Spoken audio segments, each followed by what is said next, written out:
This is a public meeting, so I'll mention this is being recorded, and I'll remind our review committee when you would like to ask questions and so forth, please use the microphone, and for all the presenters, please use this handheld mic as we've discussed.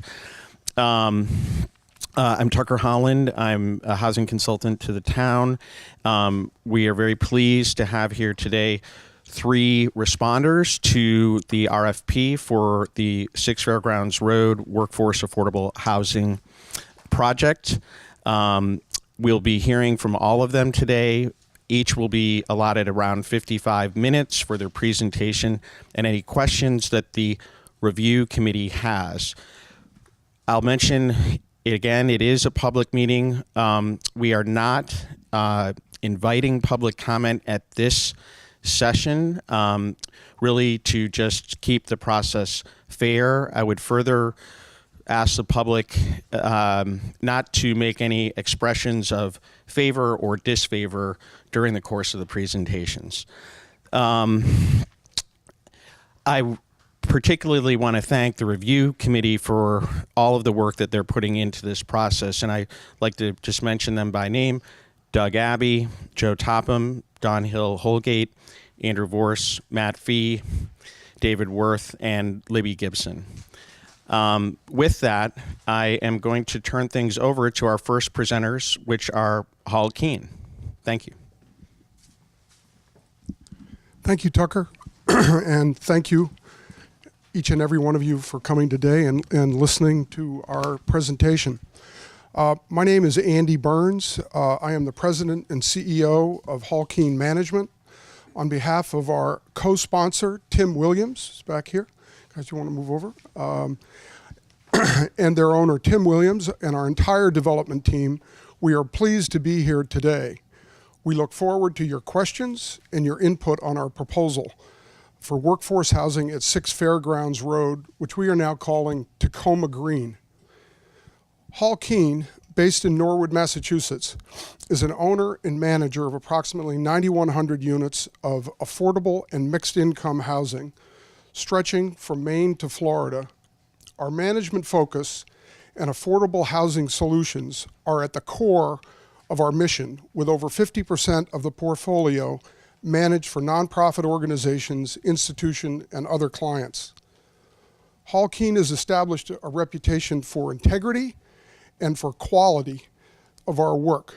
We are long-term owners and managers. In 27 years that I have been working and involved with Hall Keene, we have sold 4 properties. The predominance of our properties are in New England and Southern New England in particular. Hall Keene has been managing Academy Hill Apartments here in Nantucket since year 2000. Over the past 4 years, we have been working closely with Mass Housing and the town of Nantucket to become the general partner and to execute long-delayed improvements to Academy Hill. Our co-sponsor, the Williams Building Company of Hyannis, owned by Tim Williams, has become one of the strongest construction companies in New England. Williams Building has established a broad range of expertise, ranging from commercial buildings to energy projects, to a substantial practice of governmental contracting, and to affordable housing. Our commitment to this RFP was confirmed when we established the relationship with the Williams Company. Our experience with Academy Hill has shown how complicated and how expensive building can be on the islands. But the Williams Building Company has the expertise, the experience, and the proximity to deliver a quality product here on Nantucket and on budget. Critical members of our team that you will hear from today include Mark Hess, a partner at Hall Keene and head of our acquisitions and development team, Treff Lafresh from LDA Associates of Cambridge, and Michelle Crowley of Landscape Architect, and Tim Williams. We are also joined in our team by Sarah Alger, attorney here in Nantucket on the Cape, who will work with us on the permitting and local real estate issues. We are very excited about our Tacoma Green proposal and believe the following 4 themes highlight the quality of our work. First of all, strong and collaborative, experienced development team. As projects like these evolve, there are always complications. Nothing goes as you expect. This process has been extremely well organized. We're very impressed with it. At the same time, we got a long ways to go. Having a team that's been in this business for a long time and has the stamina and the expertise to get through those problems is really important. Second thing, optimal workforce housing mix. We spent a lot of time, as you will hear, looking at what we felt were the needs in Nantucket and trying to understand all the work that this group has put together to analyze those needs. And our mix reflects what we think is really the optimal housing for the workforce site. The third piece, feasible plan. One of the things I've learned over 30 years in the business is try to eliminate as many variables as possible. We've created a plan that is relatively simple from a financing perspective. We do not have a lot of asks, if you will. We are not looking for other than fairly standard affordable housing sources. We think this plan can be executed quickly and simply. Having said that, the final piece here is our design. And we are really pleased with the design. We think that it maximizes the open space and emphasizes classic Nantucket design while creating a community. And we really believe that creating a community within this type of property is really important. It's something that we've learned over the years and are committed to. Next, I'd like to introduce Mark Hess, who will be the point person and project manager, quote unquote, along with Rio Sacchetti over here, who's running the slides. These will be the two people that will be involved in this project going forward. Mark?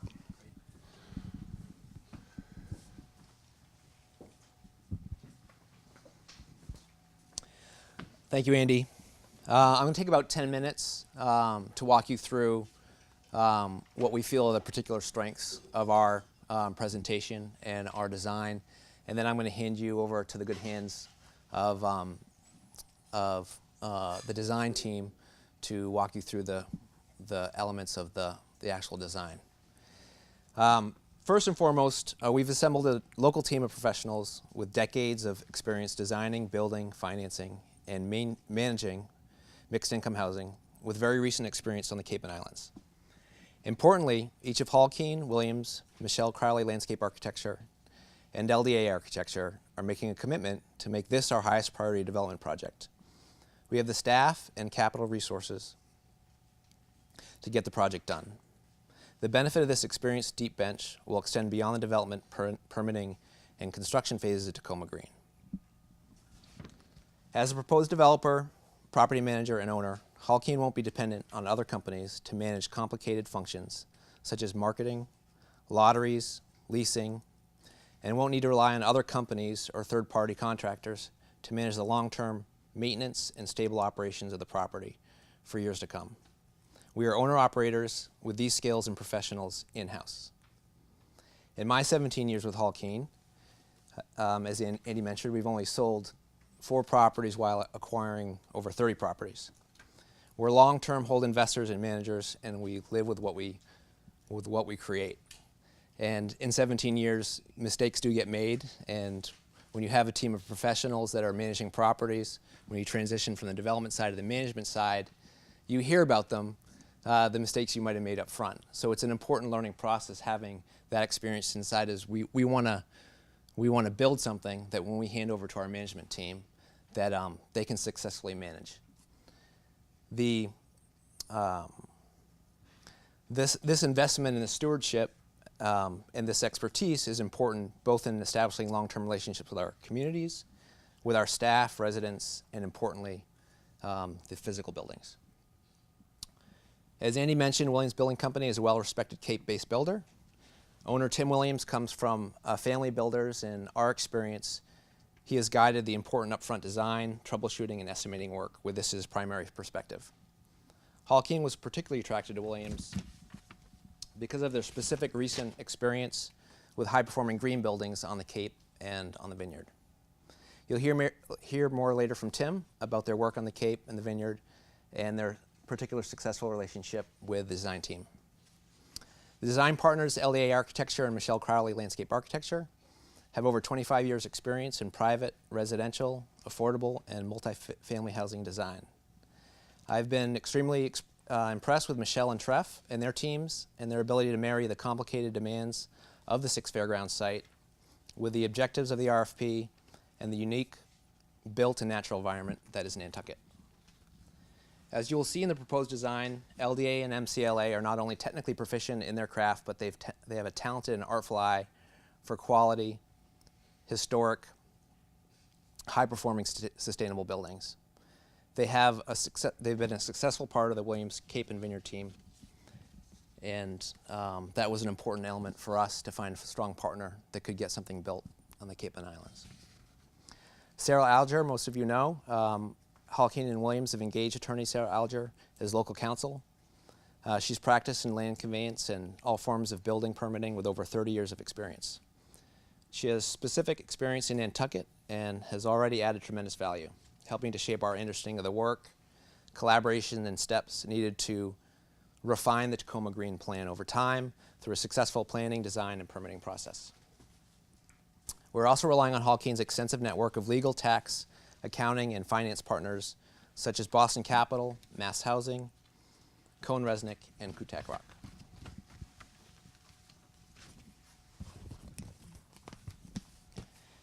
Before diving into our proposed unit mix and affordability mix, I think it's useful to explain our approach to the proposed project.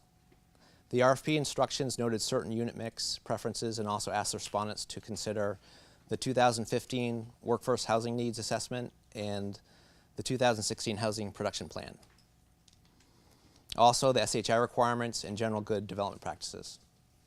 With the core of these studies, while the core of these studies and the requirements share a common theme, some of the conclusions did not perfectly line up, and a degree of judgment was required to conclude what the optimal workforce housing mix was. We concluded that it was important to provide 64 SHI units while meeting the various subsidy program requirements, provide studios and one-bedroom units, but also a range of larger unit types and affordability levels to provide room for personal advancement. Over time, individuals ideally will grow, their families will grow, and their incomes will rise. So having a mix of unit sizes and unit types and affordability levels that can accommodate that growth of an individual and their family is really important. We have concluded it's very important to accommodate municipal employees as an assumed major part of the demographic and the demand for the units. And we have created affordability at multiple levels, from incomes below 50% of the area median income up to 150% of the area median income, which is a stated objective of the 2016 Housing Production Plan. Unit mix.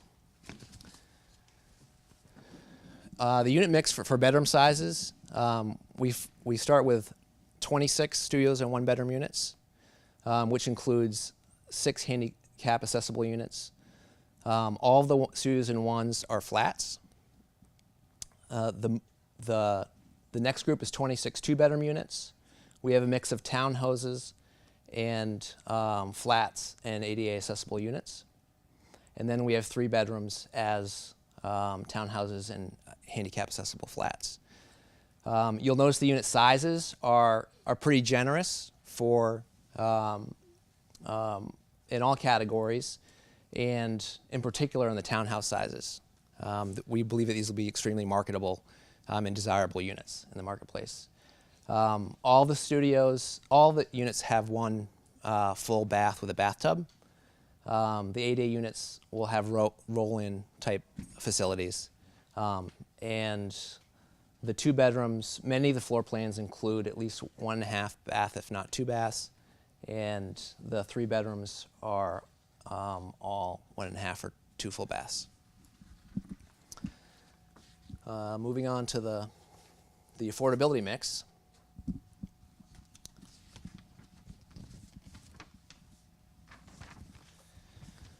So our proposal is to restrict the affordable units in perpetuity, which we understand is 99 years.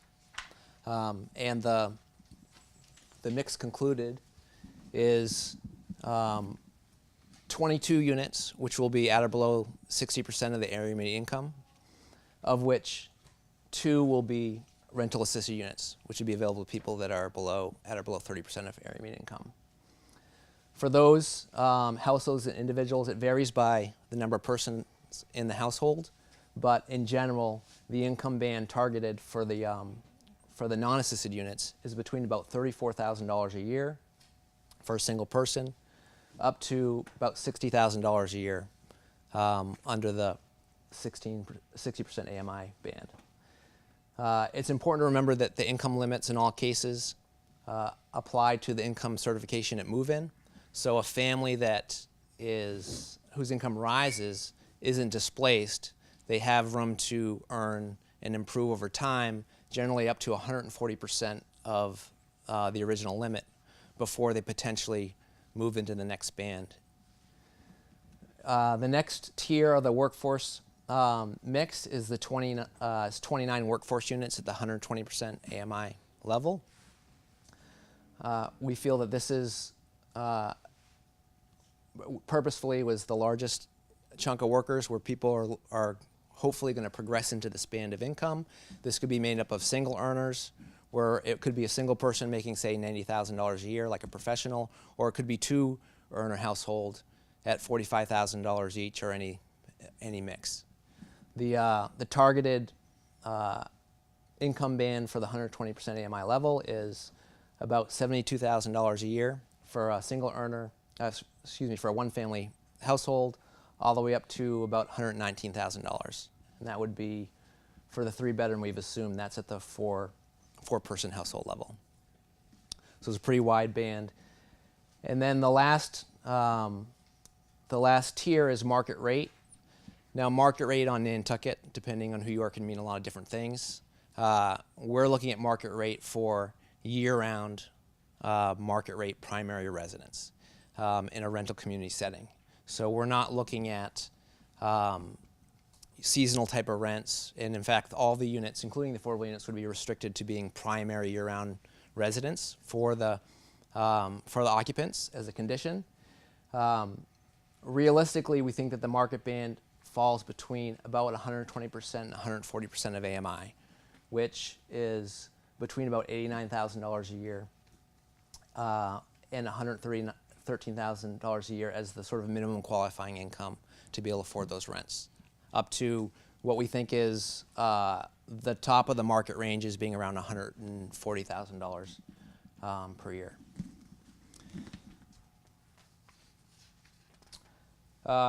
So putting this all together, we have a range of about $34,000 a year up into, say, $140,000 a year. And looking through some of the studies that were done and looking at the 2016 annual report for the salaries for the town of Nantucket, we counted over 500 employees that fell within that primary targeted band, just in the municipal employees alone. Let's see. All apartments will have the same finishes, and the apartments will be mixed in with each other, so no one will really know which units are affordable and which ones are market rate. Same high quality finishes. We've assumed in our pro forma projections that the landlord's paying the heat and hot water, and we've used a utility allowance based on the Barnstable published rates plus 20%. In the event that the tenants pay their own utilities, the rents would be adjusted down accordingly. And we would likely do an actual engineering study. Usually you can use a published rate, or you can actually have someone engineer your building to determine the appropriate rate. And with a new construction building, that would probably be how we would approach setting the final utility allowances. Finally, all of the proposed rent levels include 1 storage unit and 1 parking space. Importantly, all of the units, all 64 units, because we have more than 10% 3-bedroom units, and because we have more than 25% at 80%, all 64 units qualify as SHI units. Okay, so that brings us to feasibility. In addition to assembling a qualified team and desirable workforce mix, we have shaped our plan to meet or exceed all of the stated highly advantageous RFP measures, which is a term used in the RFP, while respecting the limitations of the site and the workforce rental community special permit. We have also addressed other important details, such as the fire department's request to drive through fire truck access and the requested utility corridor. So the next important question is, can we get it done? You know, do all these pieces fit together to a project that can actually be built in a reasonable amount of time?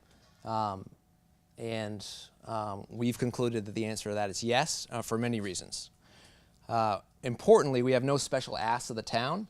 We've avoided any need for complicated easements or extra lots from the town. We've avoided any need for grant financing from the town, any need for variances that could complicate or jeopardize the overall feasibility. The overall plan has been shaped in a way that makes it extremely competitive for our targeted financing sources as well. And as Andy mentioned, we've attempted to keep the structure and the number of sources we requested to a minimum. These are our targeted sources. The subsidy sources are the workforce trust funds, the federal credits, and the state credits.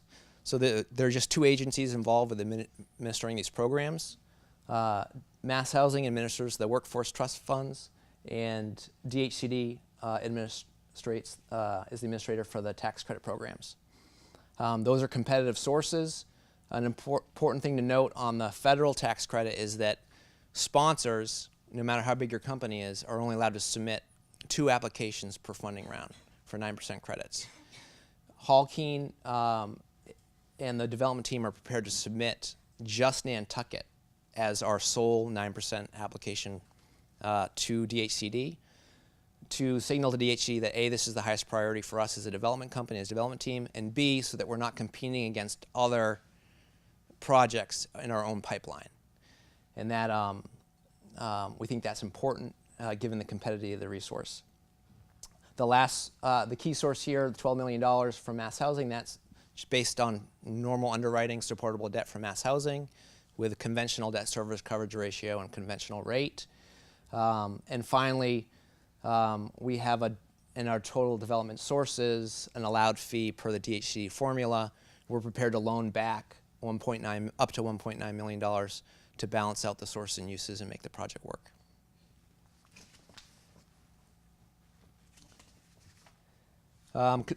In terms of our estimating and our construction and design costs, we're prepared by Williams Building Company, by their in-house construction estimator.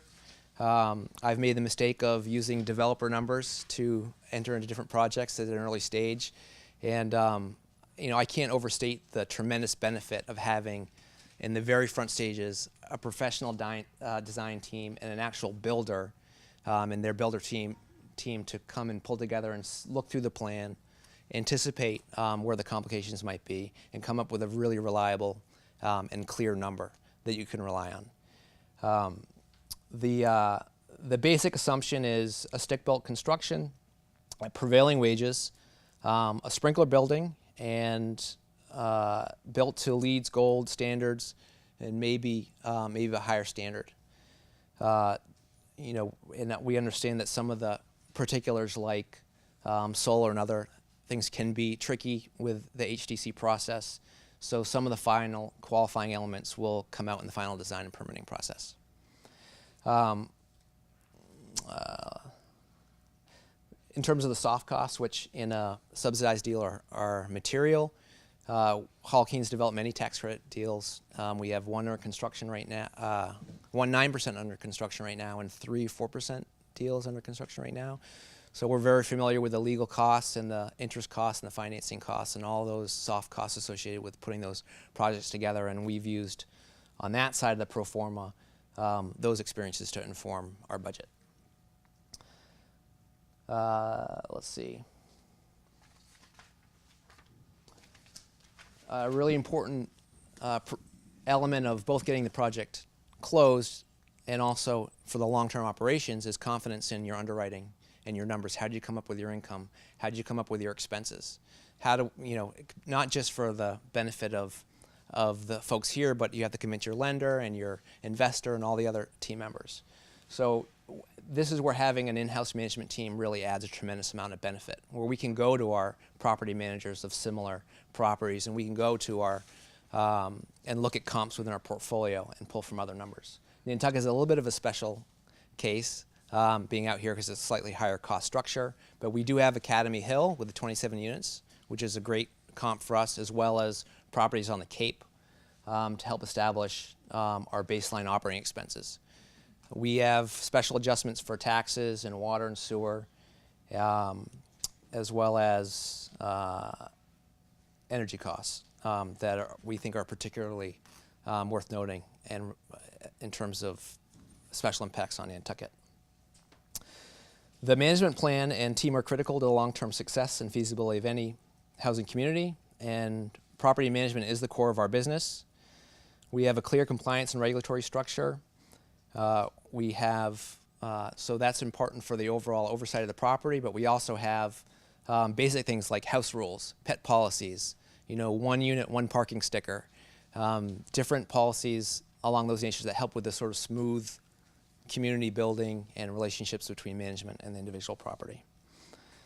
Once the property is leased and stabilized, the real long-term work of creating and maintaining a comfortable, high-quality community is just beginning.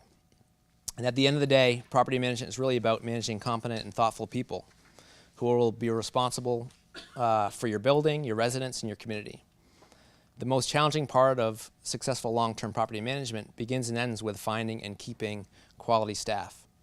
We're fortunate at Hall Keene to have a great local property staff and a regional sports staff already serving Nantucket and the Cape, and we intend to build off of that capacity. The Nantucket team, of course, is not a standalone island. Even though we're on an island, we have the corporate staff and the regional staff that will help with ongoing training and certifications, as well as special services like resident services coordinator that can help grow the community. So that, to your benefit, brings me to the end of the nuts and bolts piece and onto the design.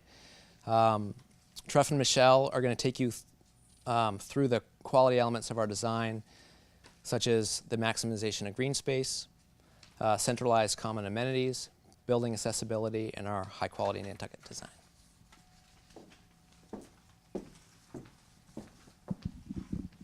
Great. Is this on, by the way? It's only for the video. Okay, great. Well, thank you, Andy and Mark. I'm Treff LaFlèche, architect from LDA Architecture and Interiors. I'm Michelle Crowley. So we're really thrilled to be here, and thank you, by the way, for such a tremendous space to do this presentation, and I'll do my best to avoid slipping nautical metaphors into our presentation as frequently as possible. So Andy and Mark identified the important goals of this project, and that is to create a community. And we feel that to do that, we really need to preserve as much open space as possible. And so that's the spirit of our design, is you create a community by preserving that open space, making it available to everyone at all times, and moving the buildings to the edge to sponsor that activity in that open space. And we did it in a way where we used the inspiration of the architectural precedent on Nantucket, focusing not only on those elements that we're all familiar with in town, but also the elements that are close to town, and then those elements that are further out into the island, and looking for an integrated balance that enabled us to create a place that really truly feels authentically, classically Nantucket, but sponsors a feeling of a rich environment, an integrated environment, and a high quality environment, so they really feel like a sense of community.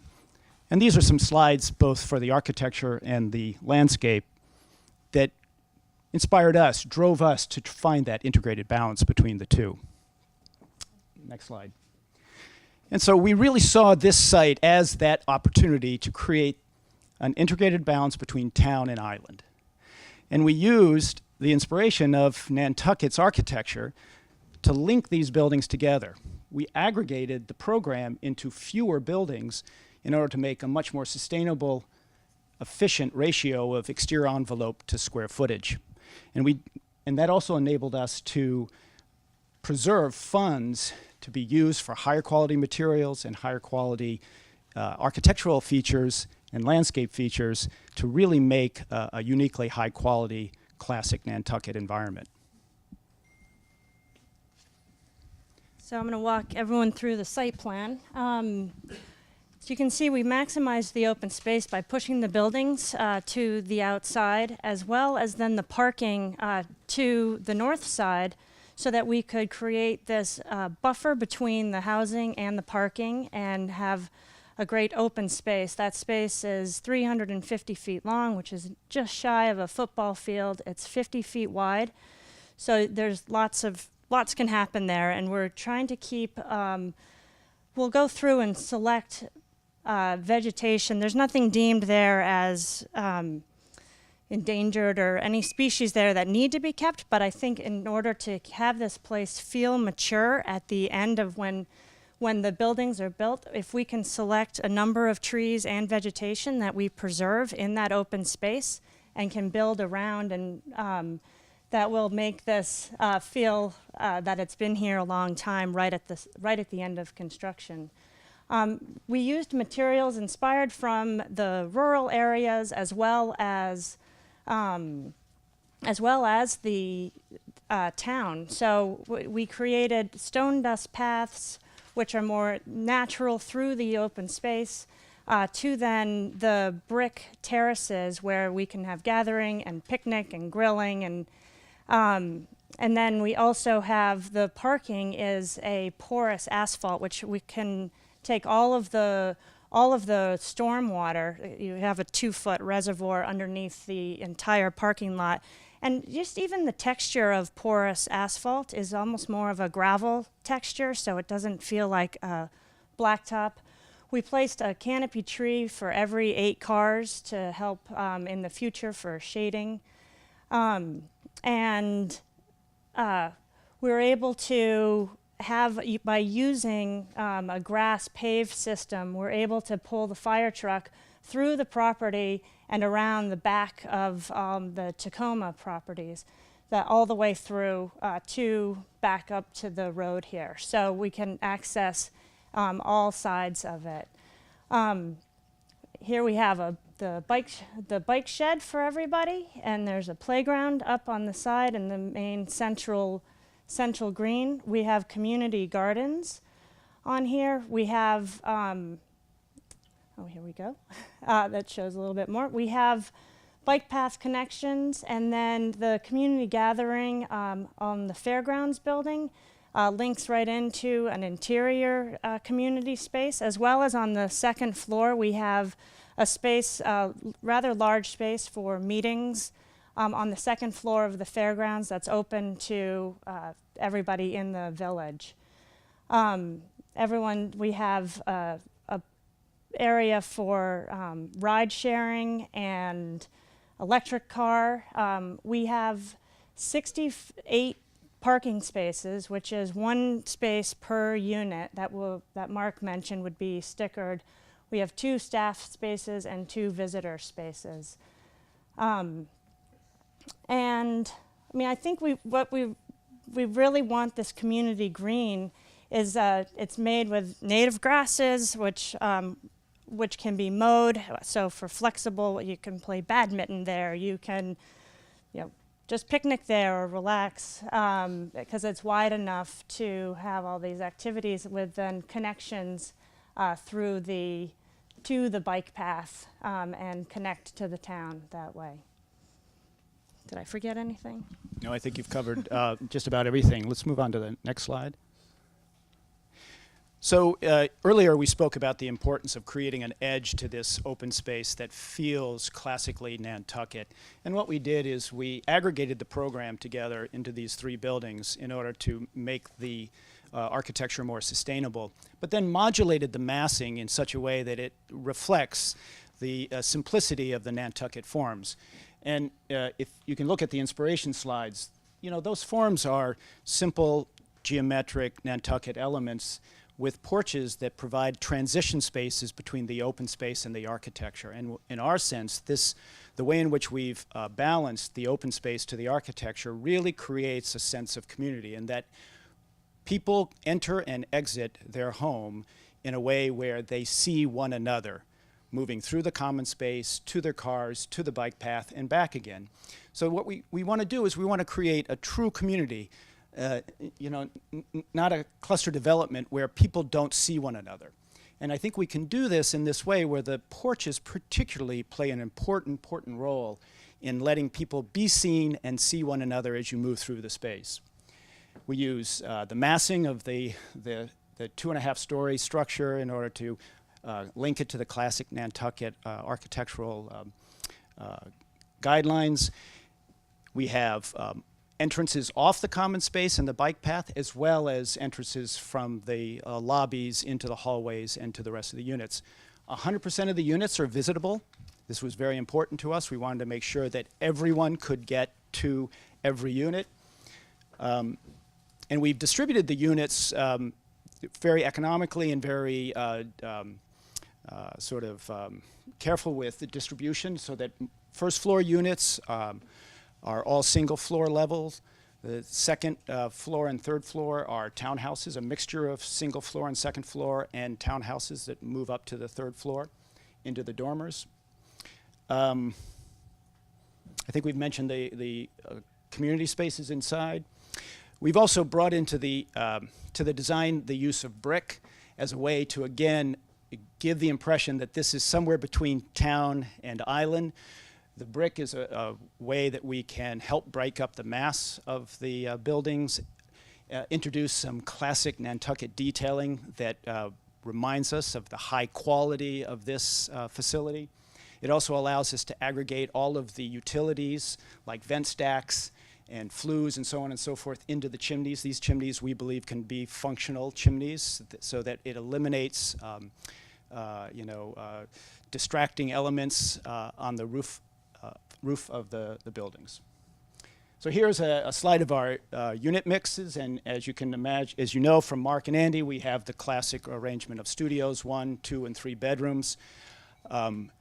As Mark said, we very much want the occupants of this facility to feel like they can come in as a single individual or as a family or as a couple, but fundamentally that they could live here for an extended period of time. You could come as a single individual, fall in love, get married, have children, and you would never necessarily have to leave. That we provide a place for each and every one of those cohort groups and all of the amenities, public amenities, so that you could truly feel like this is a place that you would live for an extended period of time. Next slide. So here are our elevations showing the Tacoma buildings, which are made up of the 3 main distinct elements and the modulated smaller scale massing, setback, the introduction of porches that help the buildings drop down in scale as they get to the perimeter and to the ends. Next slide. Here's the fairground buildings. Similar in a same way, slightly shorter in length than the Tacoma buildings. The importance of the dormers that help allow the buildings to meet the sky, using the detailing, classic Nantucket detailing of simple white trim, white windows, white shutters, gray-white doors, painted white columns, and architectural detailing so it feels absolutely classically integrated into the Nantucket landscape. Next slide. And then here are the examples of some of these common spaces that we think will build community. This slide particularly shows the walkways, the brick entrances to some of the homes off of the common space. The porches where people hang out, seen and be seen. It creates a sense of inclusion, a sense of community, I think a bit of safety as well, because you can see through the entire space. One building doesn't hide another building. Playgrounds in the background. Right. Next slide. We've carefully tried to use the Nantucket guidelines in order to create proportion and architectural harmony that, again, is a classic reflection of the heritage of Nantucket. We really use as our inspiration the buildings that are well known to all of you and all of us that make Nantucket what it is. And I think we're trying to aggregate them together in such a way that we accommodate the program, we preserve that enormous amount of open space, but we also create a sense of community. Next slide. There's that large open space that Michelle was talking about that provides the flexibility for badminton, for soccer, for a flea market. We do believe that this large open space might be used beyond this, this community, that events could be scheduled there that people outside of this immediate community would come and interact with. Next slide. Here's a nighttime view of the juxtaposition of the two buildings. So we have every pathway is lit. We have more of a lantern out by the parking areas and then a low bollard. They're all full night sky cut-off lights. So they won't be bright and going into anybody. We're using a low bollard so that no one inside the buildings get lit, but it will be very safe and a well-lit space at night. And I think you can see in this nighttime image the importance of the porches.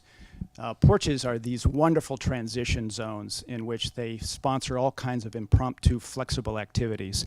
And you can see what happens at night when people are home.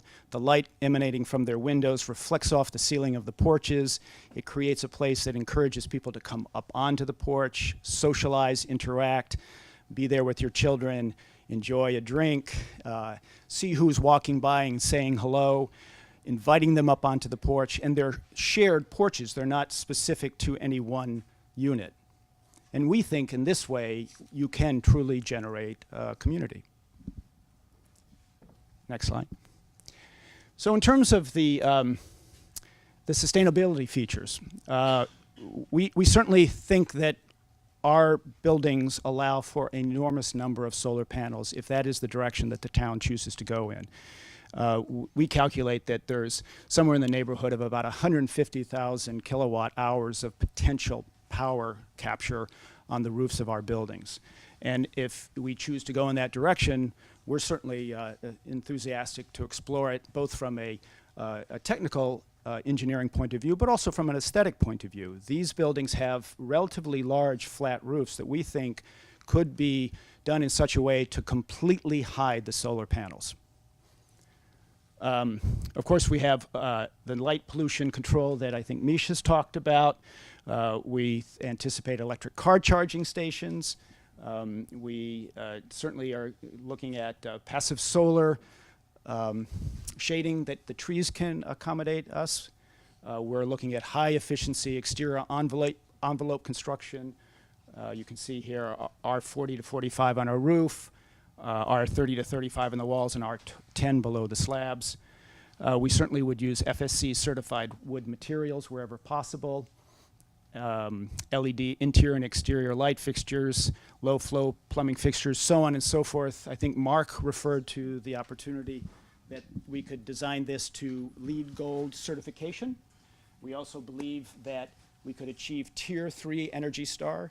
One of the great benefits of 3 larger buildings is it's a much easier goal to achieve Tier 3 rather than a great number of multiple buildings. So this is one, based on our experience, this is one big advantage of 3 buildings that aggregate the square footage into a smaller envelope. I just wanted to touch on some more sustainability issues on the outside on the site, that we are going to be collecting all of the water in tanks underneath the parking lot. Not only does the reservoir take the stormwater from the site, but we would then have tanks to be able to then reuse that for irrigation. We would all plantings would be native plantings, so that would be drought tolerant and would over time not really need the irrigation after it initially gets established. And you can tell that I love the porches because I keep coming back to the porches. The porches also provide solar shading to a fair amount of the exterior envelope of the building. Okay, next slide. I think that we're ready now to turn it over to Tim Williams to talk about the implementation. Thank you, Trev. I'm Tim Williams, and Williams Building from the Cape. And a few of the things I wanted to address, and they were raised in questions that were shared with us prior to this meeting, was one of the things is experience, and why is experience important and informs us of the potential for success in the future. And that's why we work with each other. Treff and I and Michelle are on our 4th design build project at the moment. We work as a team, and why is design build important? Because it maximizes our opportunity for success in construction. Our horizon for planning is 1 to 2 years, not 1 to 2 months from the award. And why is this important? Because it gives us an opportunity to decide what the methodology and the constraints are for site construction. For a successful construction project, we have to identify constraints, and that would be what is your biggest time consumer or the thing that's regulated that we can't improve on. And one thing is, of course, labor on an island such as this, and the other part is logistics, and they play in it with one another. Some folks were curious as to what method we would choose versus stick, panelization, or modular. Well, the better planners always stick the raise the value added in the supply chain further up. So in Martha's Vineyard, we've done modular, we've done panelization, and only once have we done stick frame. When we have 4 engineers and 1 architect in our office, and their jobs are to plan construction. They come from design disciplines, but they're in the implementation business. And from a contractor standpoint, it's all about the planning. And then when we look at the design and have a feedback loop, we can be assured that we're going to meet our budgets. And part of meeting the budgets is we're projecting out 1 to 2 years of what these costs are going to be. So when the financing is set, we can't go back for more money. We have to be prepared to accept the project for the number we've proposed on very schematic, very, very generalized drawings. And that we've been successful with. And in one particular project that was design built for Cape Cod YMCA, it took us 2 years on a $7 million project, but we came within $35,000 of the original budgets from the point of the design start and design finish. We've done similar efforts on $12 and $14 million projects.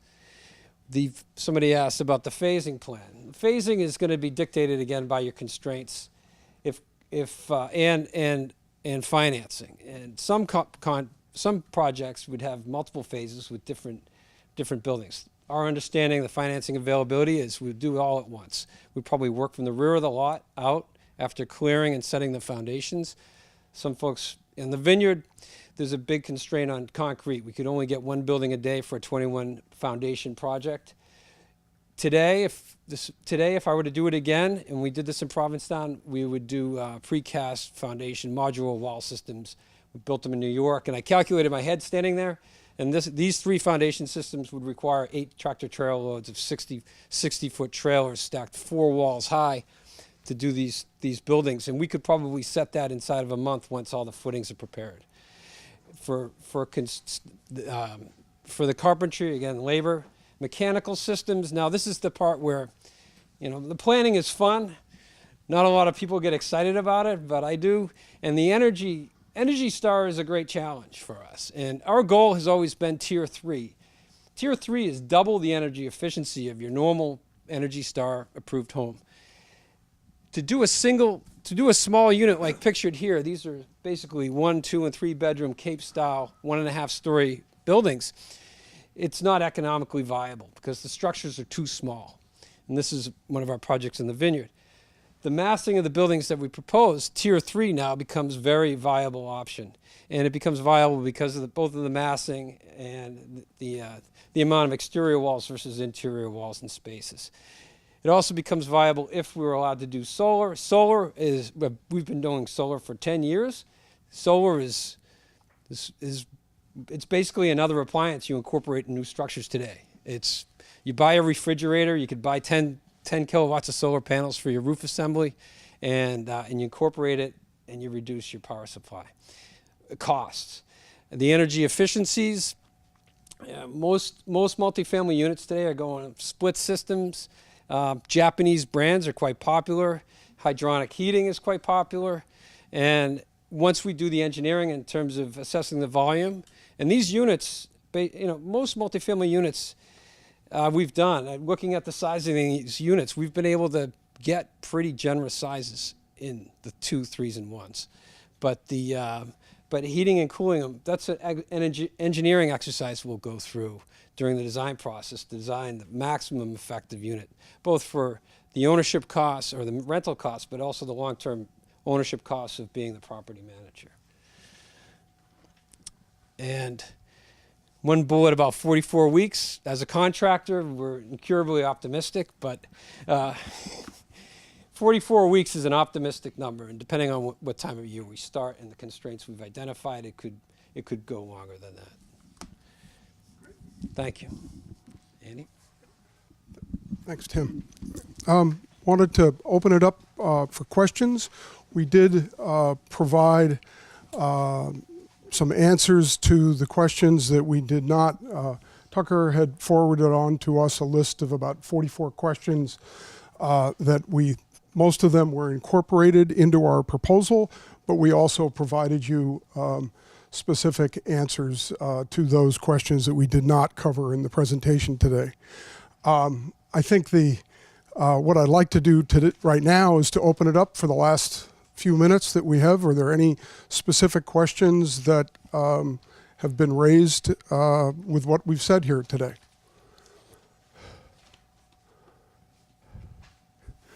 Yes. I have a question on one of the units, which I think is, if we could pull that slide up, it's the 2C 2-bedroom.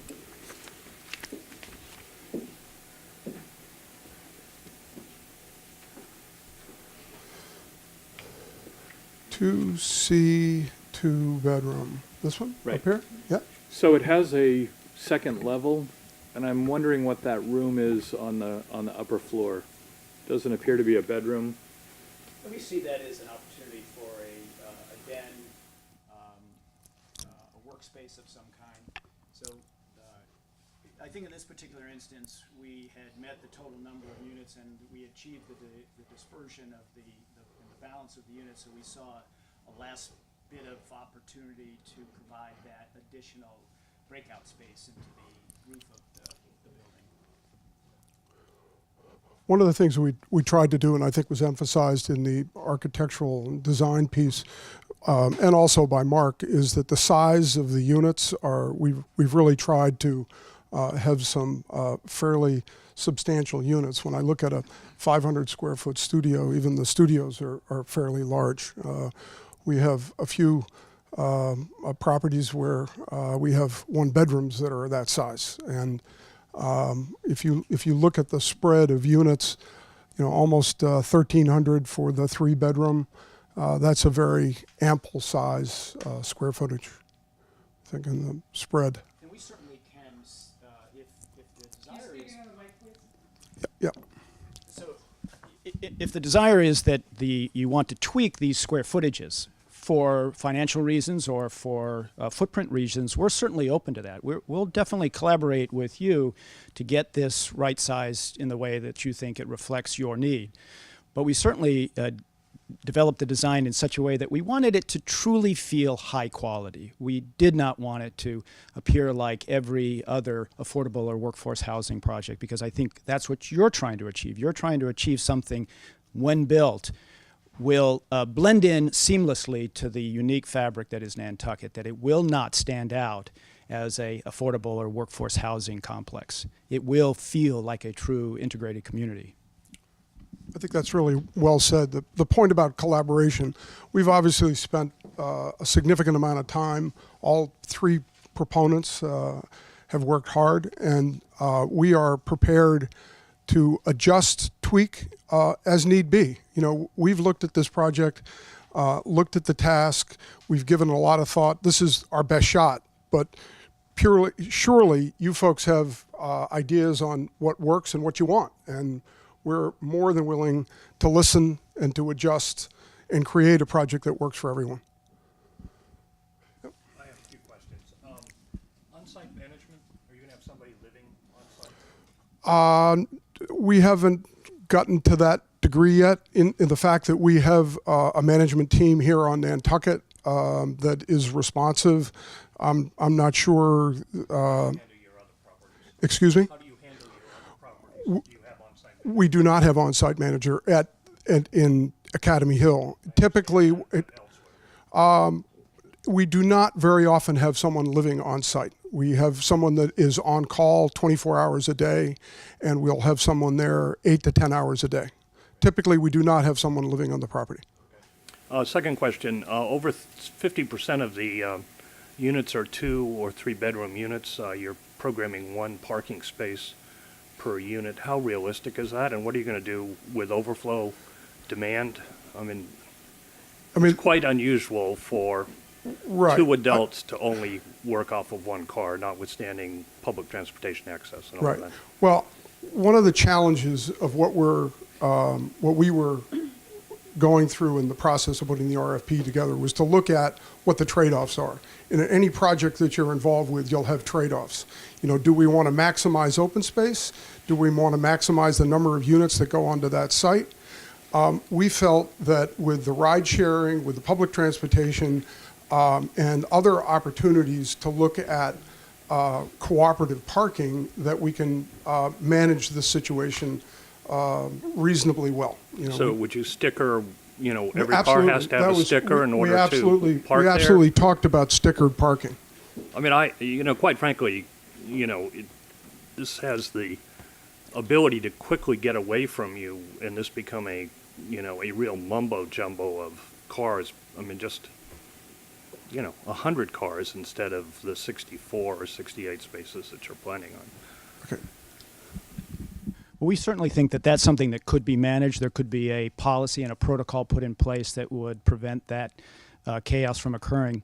But the other thing I would like to say is that in our ongoing multifamily housing, we are finding that the trends are people have fewer cars. The millennials are now relying on mass transportation, your bike pass, ride sharing, carpooling, because automobiles are effectively, the trend is that they are disappearing. They're not increasing. I think we've peaked and we're now seeing the downslide on that. So in fact, we're responding to that trend. We think that over the next 10 to 20 years, the reliance on the automobile, even more so on Nantucket, is going to take place.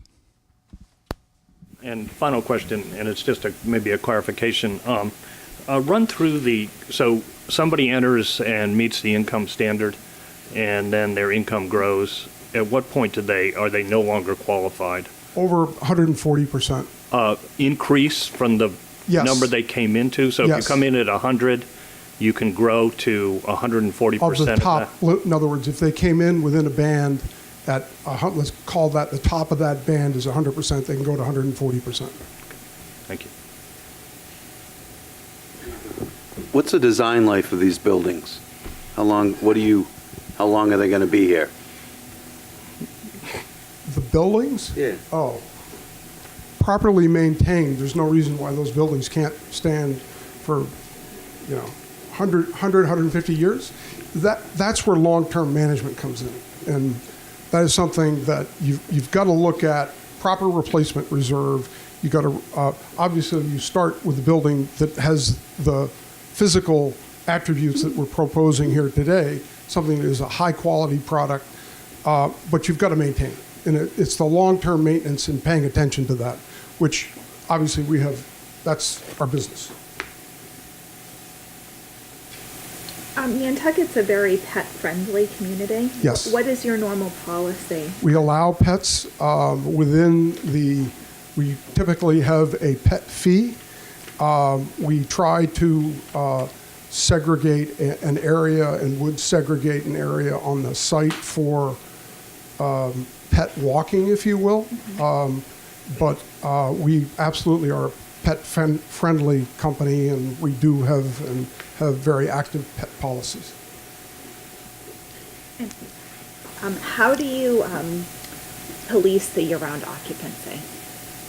How do we police it? Well, it's in the lease, and if anybody violates the lease, they get evicted. So that's really should not be an issue. That's it's management 101. That's a lease condition. Anybody that comes in there into the property will have to sign a lease that has a clause requiring year-round residency. And we've talked with our counsel about that, and it is fully acceptable within Massachusetts law. And it will have to be the occupant signing the lease. It Yes. can't be their company leasing it for them. Absolutely. Thank you very much. Thank you. Appreciate it. Okay, welcome back, everybody. I want to thank the Hall Keene management team for the presentation that we just heard, and we're very excited to have the next presenter up here, and I would like to introduce Gideon Platt. Thank you, Tucker. I'm Gideon Platt. I'm with GP Properties Management, LLC. I'm the managing member, and I want to thank the town, the selectmen, for giving me the opportunity to present today. So a little bit of background on who we are. It's a family operation, primarily dealing with multifamily or pretty much exclusively multifamily residential, both in New York City and in Nantucket for the past 6-7 years. In Nantucket, we focus exclusively on year-round full-time workforce housing. We have over 35 units under management currently, so we're very familiar with the logistical issues that go along with managing in Nantucket. And we have additional units that are currently under construction. So we've dealt with the zoning board, the planning board, HDC. We know that there are hoops to jump through, but if you put forward a plan and you work together as a team, you can accomplish these goals. So, one of the questions is why is the project that we put forward best suited to meet the needs of the Nantucket housing needs?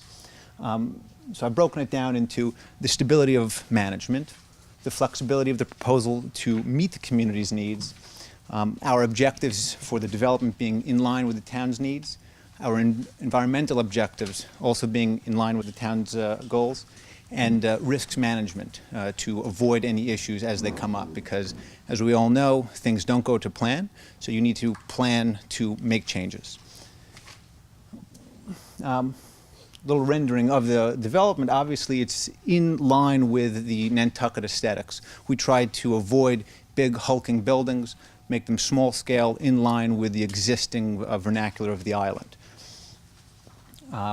Now, in terms of our community objectives, the primary thing is stability. This is why I feel that our proposal is best suited to meet the needs of the community, is that we are long-term holders. My father's been doing this for many, many years, since before I was born. I've been doing it since I was probably about 6 or 7. I used to go to the construction sites with him. Every site that we've ever dealt with, every property that we've ever bought, rehabbed, renovated, anything we've ever dealt with, we still own today. We've never sold a property. We've gone through financings, we've gone through renovations, we've gone through market trends. We are equipped to deal with this in the long term. And I think that makes our proposal very in line with the needs of the town, because as a developer, we know that when something happens, we're going to be dealing with it not in 1 year or 2 years, but in 10 or 20 years. So this is how we think, the long term. What we do today is going to be affected down the line. On that note, we are personally invested here. We're not taking government funds from the federal or low-income housing tax credits. We are primarily funding this out of pocket, meaning we know that we're going to hit the ground running. We're ready to start. We've already put forward a considerable amount of our own money to get this done, meaning we've got skin in the game. We're not trying to get some type of short-term development fee that we're going to make money quick and then we're going to get out. We actually don't make money, not in year 1, not in year 2, but it takes 20, 30 years to earn our keep. Typically it's by paying down the mortgage slowly and surely. Again, that's also in line with the needs of the town, because we can't just build the property and do what we got to do and get out of here. We need to make sure that the property maintains the value on day 1 and day 30 and year 30, because if we lose value in the property by not maintaining it properly, by not maintaining quality tenants, then our profits go out the door. Additionally, significant personal investment. We don't have room for error. These are things that we're always, on top of. My father and I, we are personally dealing with these things. We have a staff, we have a back office, we deal with rent collections, we deal with lawyers, we deal with things, but we're very hands-on. We are literally on island probably once or twice a month. In the summer, we try to push it to 3 or 4 times a month, but we are here. I mean, in fact, yesterday we tried to fly from New York to Nantucket. We arrive and we're hovering over the fog for about an hour. They're about to touch down. They couldn't see the runway. Back to JFK. So we said, look, we're committed to being here. We drove last night from 6 p.m. We got here at midnight. We took the 6 a.m. ferry. We have reason to be here. We are here. We have multiple construction projects that we're currently doing. We have experience doing these things, and we're happy to continue doing that. These units, in addition to what we already own, will have close to 100 units on island. We will be invested for the long term, and all of that equity is family money, meaning we're not here, we're not going to basically say, you know what, things didn't work out, let's walk away. If the times get tough, we're going to have to make it work. That's the difference. Now, in terms of being stable on island, we're going to have local property managers, local operations. We're not going to be dealing with things through the grapevine. We have an existing network. We've dealt with local community members, whether it's our attorneys on island, our construction supervisors on island, our design consultants, our landscape consultants. We know how to navigate the complex web that is dealing with Nantucket. And there are two major hurdles that we have to deal with, primarily the labor hurdle and the material hurdle in terms of logistics. So being able to utilize on-island contractors as much as possible is something that we are aware of and that we have factored into our planning.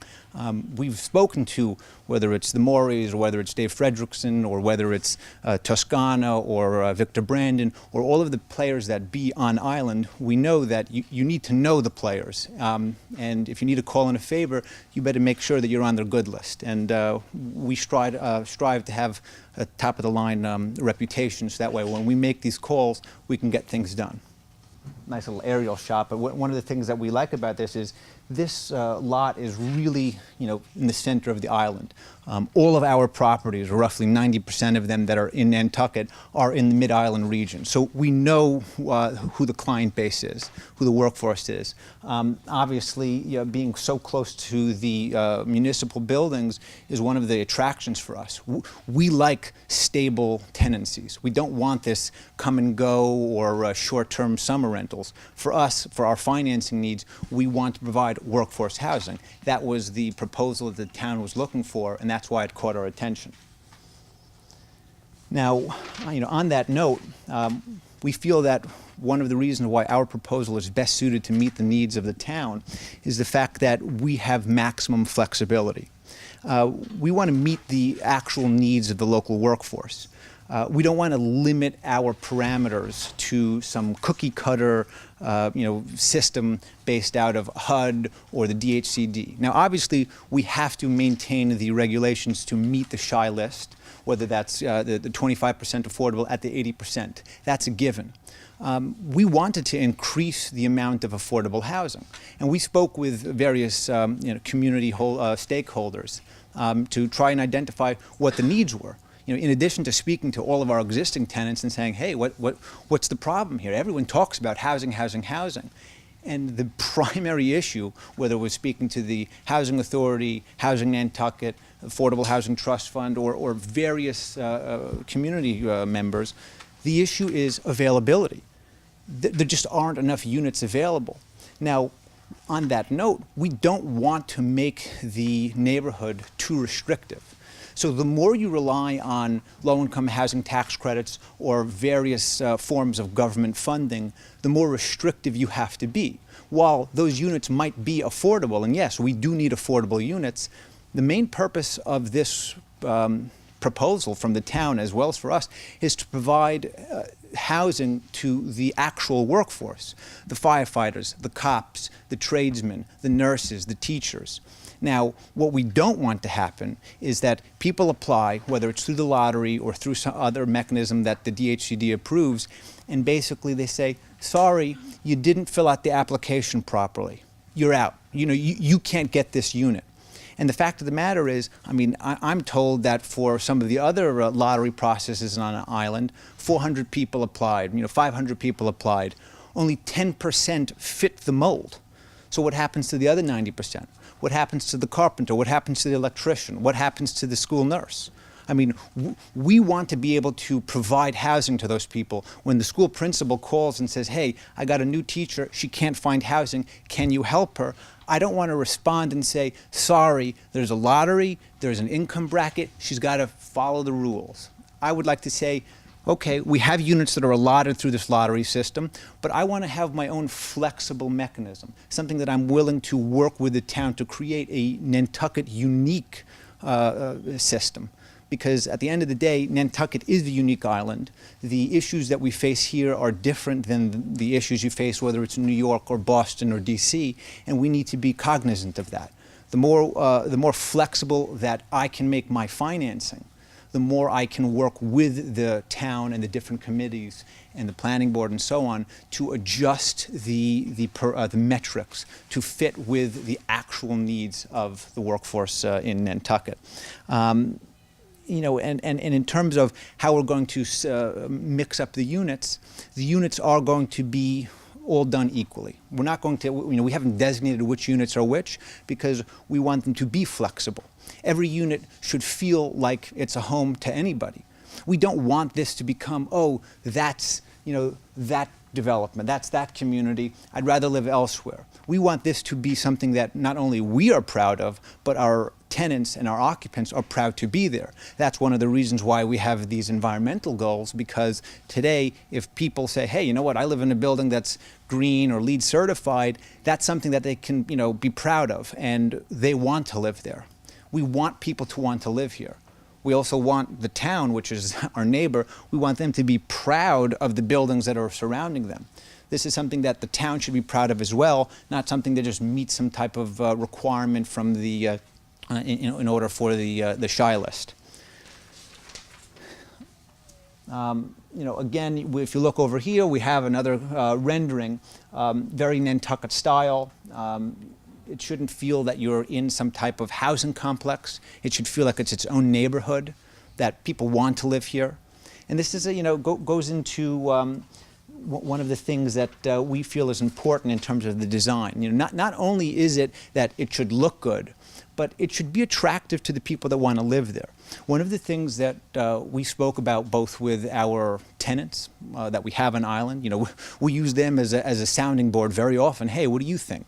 You know, for the past 6 weeks or 8 weeks, whatever it is, I've been going to various people throughout the town, whether it's our insurance agents, whether it's the taxi drivers, whether it's our builders, whether it's our lawyers, saying, what do you think? What do you think is the best thing that we should be putting here? And at the end of the day, I feel that what most people want is a place to call home. They're not looking for an apartment. They're not looking for a place to live for a year or two. And one of the things that I believe is important is having privacy. Not having one building where everyone walks through the hallways together and bumps into each other. You know, there's something nice about a community like that when you're in college. You know, we all enjoyed that. But, you know, I live in an apartment building, and as nice and friendly as people are, you know, people go to work, they come home, and I find that people want to have a little bit of privacy when they get home. One of the nice things about Nantucket is that the island itself is one large community space. I think 70+% of the island is protected, running paths and hiking paths. So we want people in this neighborhood to be a part of the greater community, not to create its own insular community that's separated from the island at whole. You know, another thing that we put into the design on that note is we try to make each unit have its own entrance. So that way people feel like they're coming to their own private home. Even though in order to maximize efficiencies in terms of layout, we did have to cluster units together, whether it's duplexes or 3 or 4 units per mini building, we'll call it. We try to maintain as much privacy as possible. One of the other things that goes into the development design that we thought was critical was parking. We currently have 114 parking spaces, which is 1 per bedroom, which I believe is what the planning board and the zoning recommends, and we're going to try to increase that. We did that based off of the existing parameters of having, I think it's a 9 or a 10 by 20 parking area per unit. We'd like to increase that parking. Obviously there's a trade-off. The more parking you have, the less green space. So the way that we feel that we can trade off on that is reducing the parking widths from 9 or 10 feet to 7 feet by 7 by 17. Many people have trucks and pickup trucks. You need to accommodate for that. But people also have smaller cars. What we want to make sure is that people have a place to park. What you want to avoid is that they come home at the end of the day and they say, I ain't got nowhere to park. Or my friends can't come over because they can't park. So parking is critical. In order to avoid too much ground coverage, so to speak, and making this a concrete island, we did a lot of research into green parking, porous parking. That is like a core gravel system that we can make it with grass. There were some questions, well, how are you going to deal with the maintenance of it when it snows? We dealt with a Canadian outfitter, and they've given us all of the expertise that we need to manage the long-term care of those parking areas. When you have the, I'll just jump to that slide, to have a parking area like this, it'll increase the green feel. Also, having that porous parking area will increase the LEED credits that we can obtain, as well as the heat island effect credits. 110 LEED credits in total. So we want to be able to capture as many of those as possible to get the LEED certification. Part of that as well, I'll just go back for a second, is using sustainable materials. Our goal is to make the property last. So when we talk about things like carpeting, it's like, no, we would never put in carpeting, because carpeting, it just deteriorates, and it's not a renewable source. So one of the best, most cost-effective, they look good and sustainable and LEED certified, is using a recyclable bamboo flooring material. Stuff like this that we've thought about, that we use, and every property that we've bought on island that we've renovated, we've removed carpeting and we've upgraded it with sustainable materials that will last long and attract high-quality tenants. The other thing that we felt is important in terms of, we'll call it amenities, we're making like a dog park and having washer dryers in the units, garden areas, connecting the bike paths and the bike racks to the existing infrastructure, as well as having recycling compost centers and storage lockers. Some of those were required part of the RFP, but putting in things like dog parks, people say, why dog park? Well, again, this should be home. People in their home have pets. We have to think about these things in advance. Do we charge pet fees? No. We don't want to discourage people from having pets.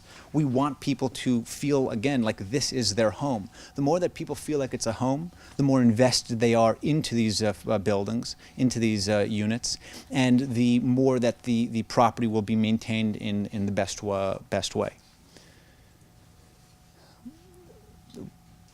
So one of the other things that we did some research into with our engineering firm, Horsley Witten, who is familiar with the island, I actually believe that they did some of the work for the town in the past, was integrating stormwater recycling as well as utility infrastructure that maintains the least amount of management for the vegetation, but will make it feel natural. So we have these, we had them give us a preliminary plan. It's obviously very rough until we get a final layout design that's approved by the HGC, the planning board, and so on. And that would be with bioswales and retention ponds that will make it feel natural Nantucket.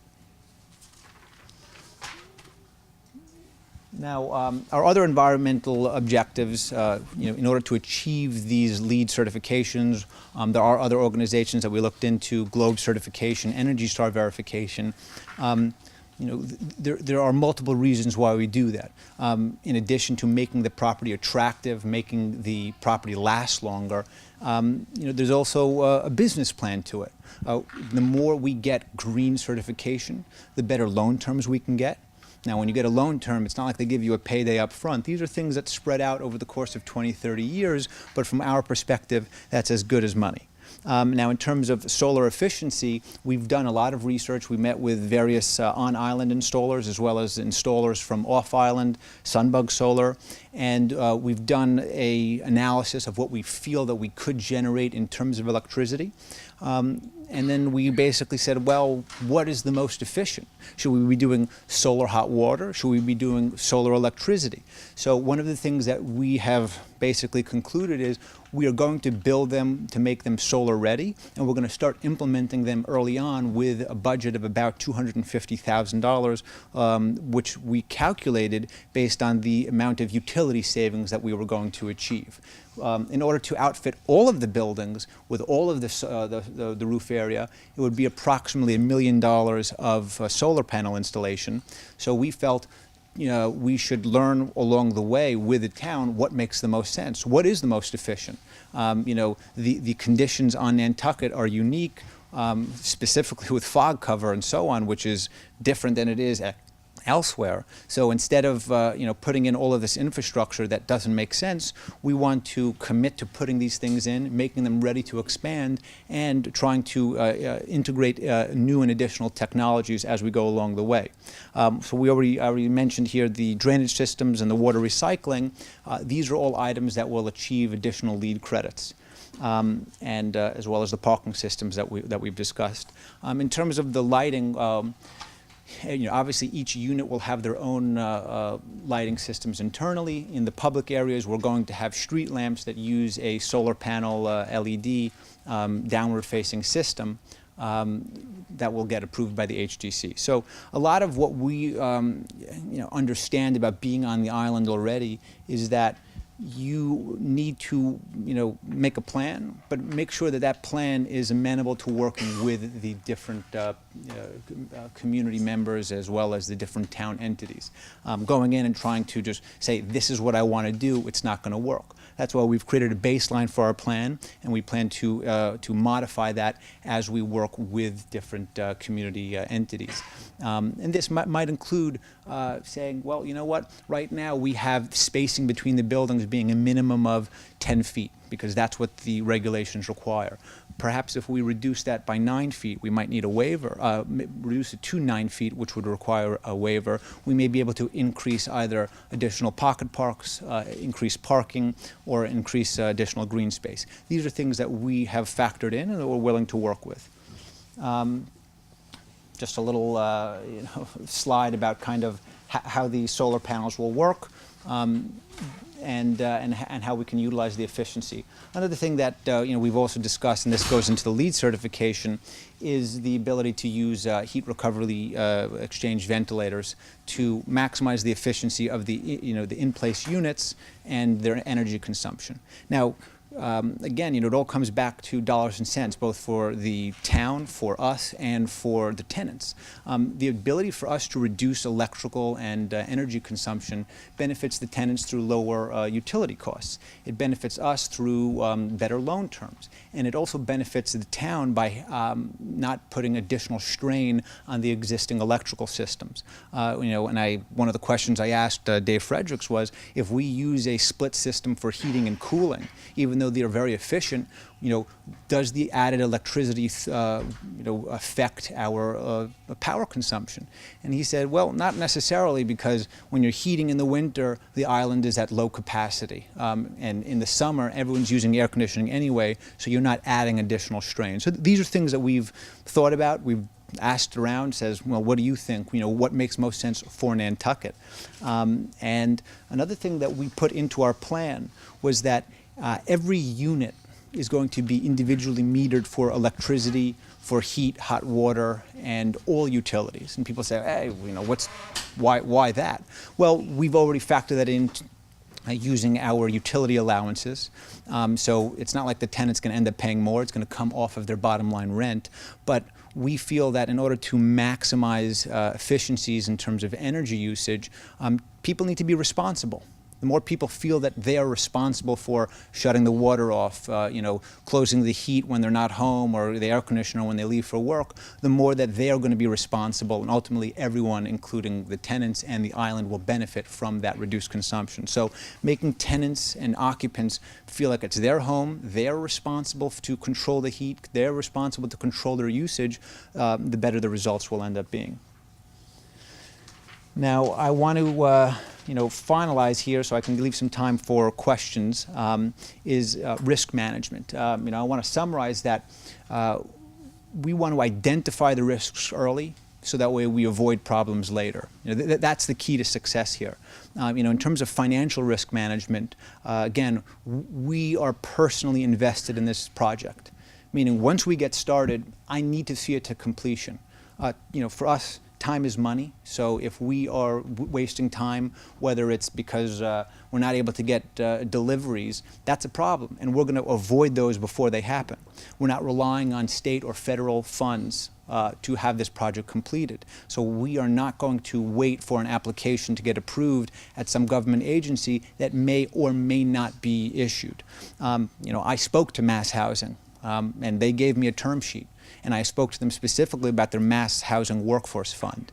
And he specifically told me flat out that they are out of funds and it's not clear whether or not they will be issued additional funds. So when I first made my budget, I had Mass Housing in there. I reduced it first from a couple of million to 500,000, and after that conversation I said, I'll still apply for it, but I'm taking it out of my budget. I'm not going to rely on something that is not guaranteed. Additionally, being flexible in our financing allows us to cater our unit and income mixes to the actual needs of the town. I want to be able to make sure that critical employees, whether it's firemen, cops, and so on, they are provided housing. I mean, I keep reading about, cops are coming to the island, they can't find housing, they leave island. I want to make sure that we are not pigeonholing ourselves into some type of specific program that will exclude local preference. We want local preference. It's good for the town, it's good for us. We want stable renters. That's our business model, long-term stability. As well as financial risk management, we have construction risk management. We've done construction on the island. I've been through the planning board. I've done the HDC. The people that we've assembled, Val Oliver, the Moreys, Steve Cohen, we know the ins and outs of the island and the intricacies that are needed to resolve issues as they arise. And one of the things that I already spoke about was I called up Cape Cod Aggregate and said, hey, I need to get 400 tons of X amount of aggregate delivered. Why don't we start coordinating that now? Because I know the logistics of dealing with the ferry and the barge system can get complicated, especially in the summer months. I know that when I did my research and I spoke to the modular builders out there, and we've dealt with Huntington Homes, there are issues. When you deal with 1 or 2 units, modular works well. But when you have 300 pods coming in and they each need to connect to each other like Legos, and one of them gets delayed because the weather wasn't good, you're going to have issues. So these are things that we've considered and we factored into our project, as well as logistical risk and permitting. We have dealt with, whether it's state agencies, whether it's town agencies, whether it's in New York, whether it's in Nantucket with the Planning and Zoning Board. We understand how to navigate these complex procedures, and we're prepared to do that. And again, in terms of property management, I think it's critical to note that our property management plan is in line with that of the towns. Our operations are long-term. We need the project to be clean. We need it to be attractive. We want it to be high quality because in the long run, we're going to be doing the management. At the end of the day, 99% of our tenants and occupants have my personal cell phone number. So when things go wrong, I end up dealing with it, and I don't want to deal with it.